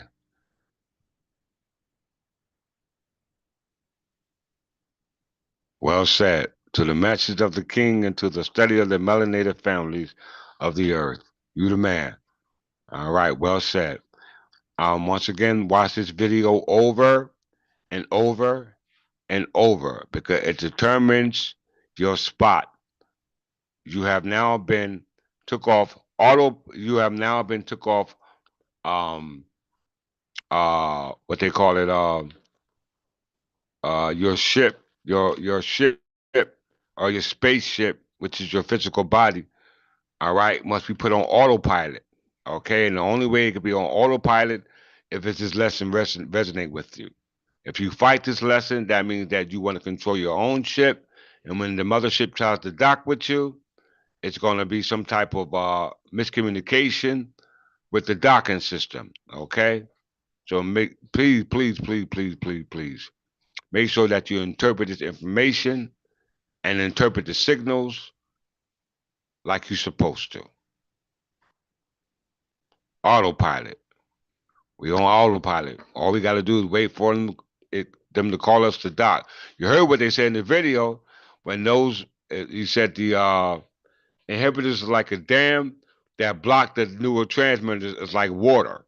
Okay, and that water is that holy water. Okay, that holy water. All right, and you want to make sure that you never thirst again. All right. So with that, thank you all. I love you all, and I wish you well. I hope my next lesson, I probably won't do one tomorrow. I think I'll wait and do it after tomorrow because I got court tomorrow. Okay? So I'll keep you informed on that. Once again, thank you all for being here today. And I'm going to see you as I always meet you, and that's in peace and love.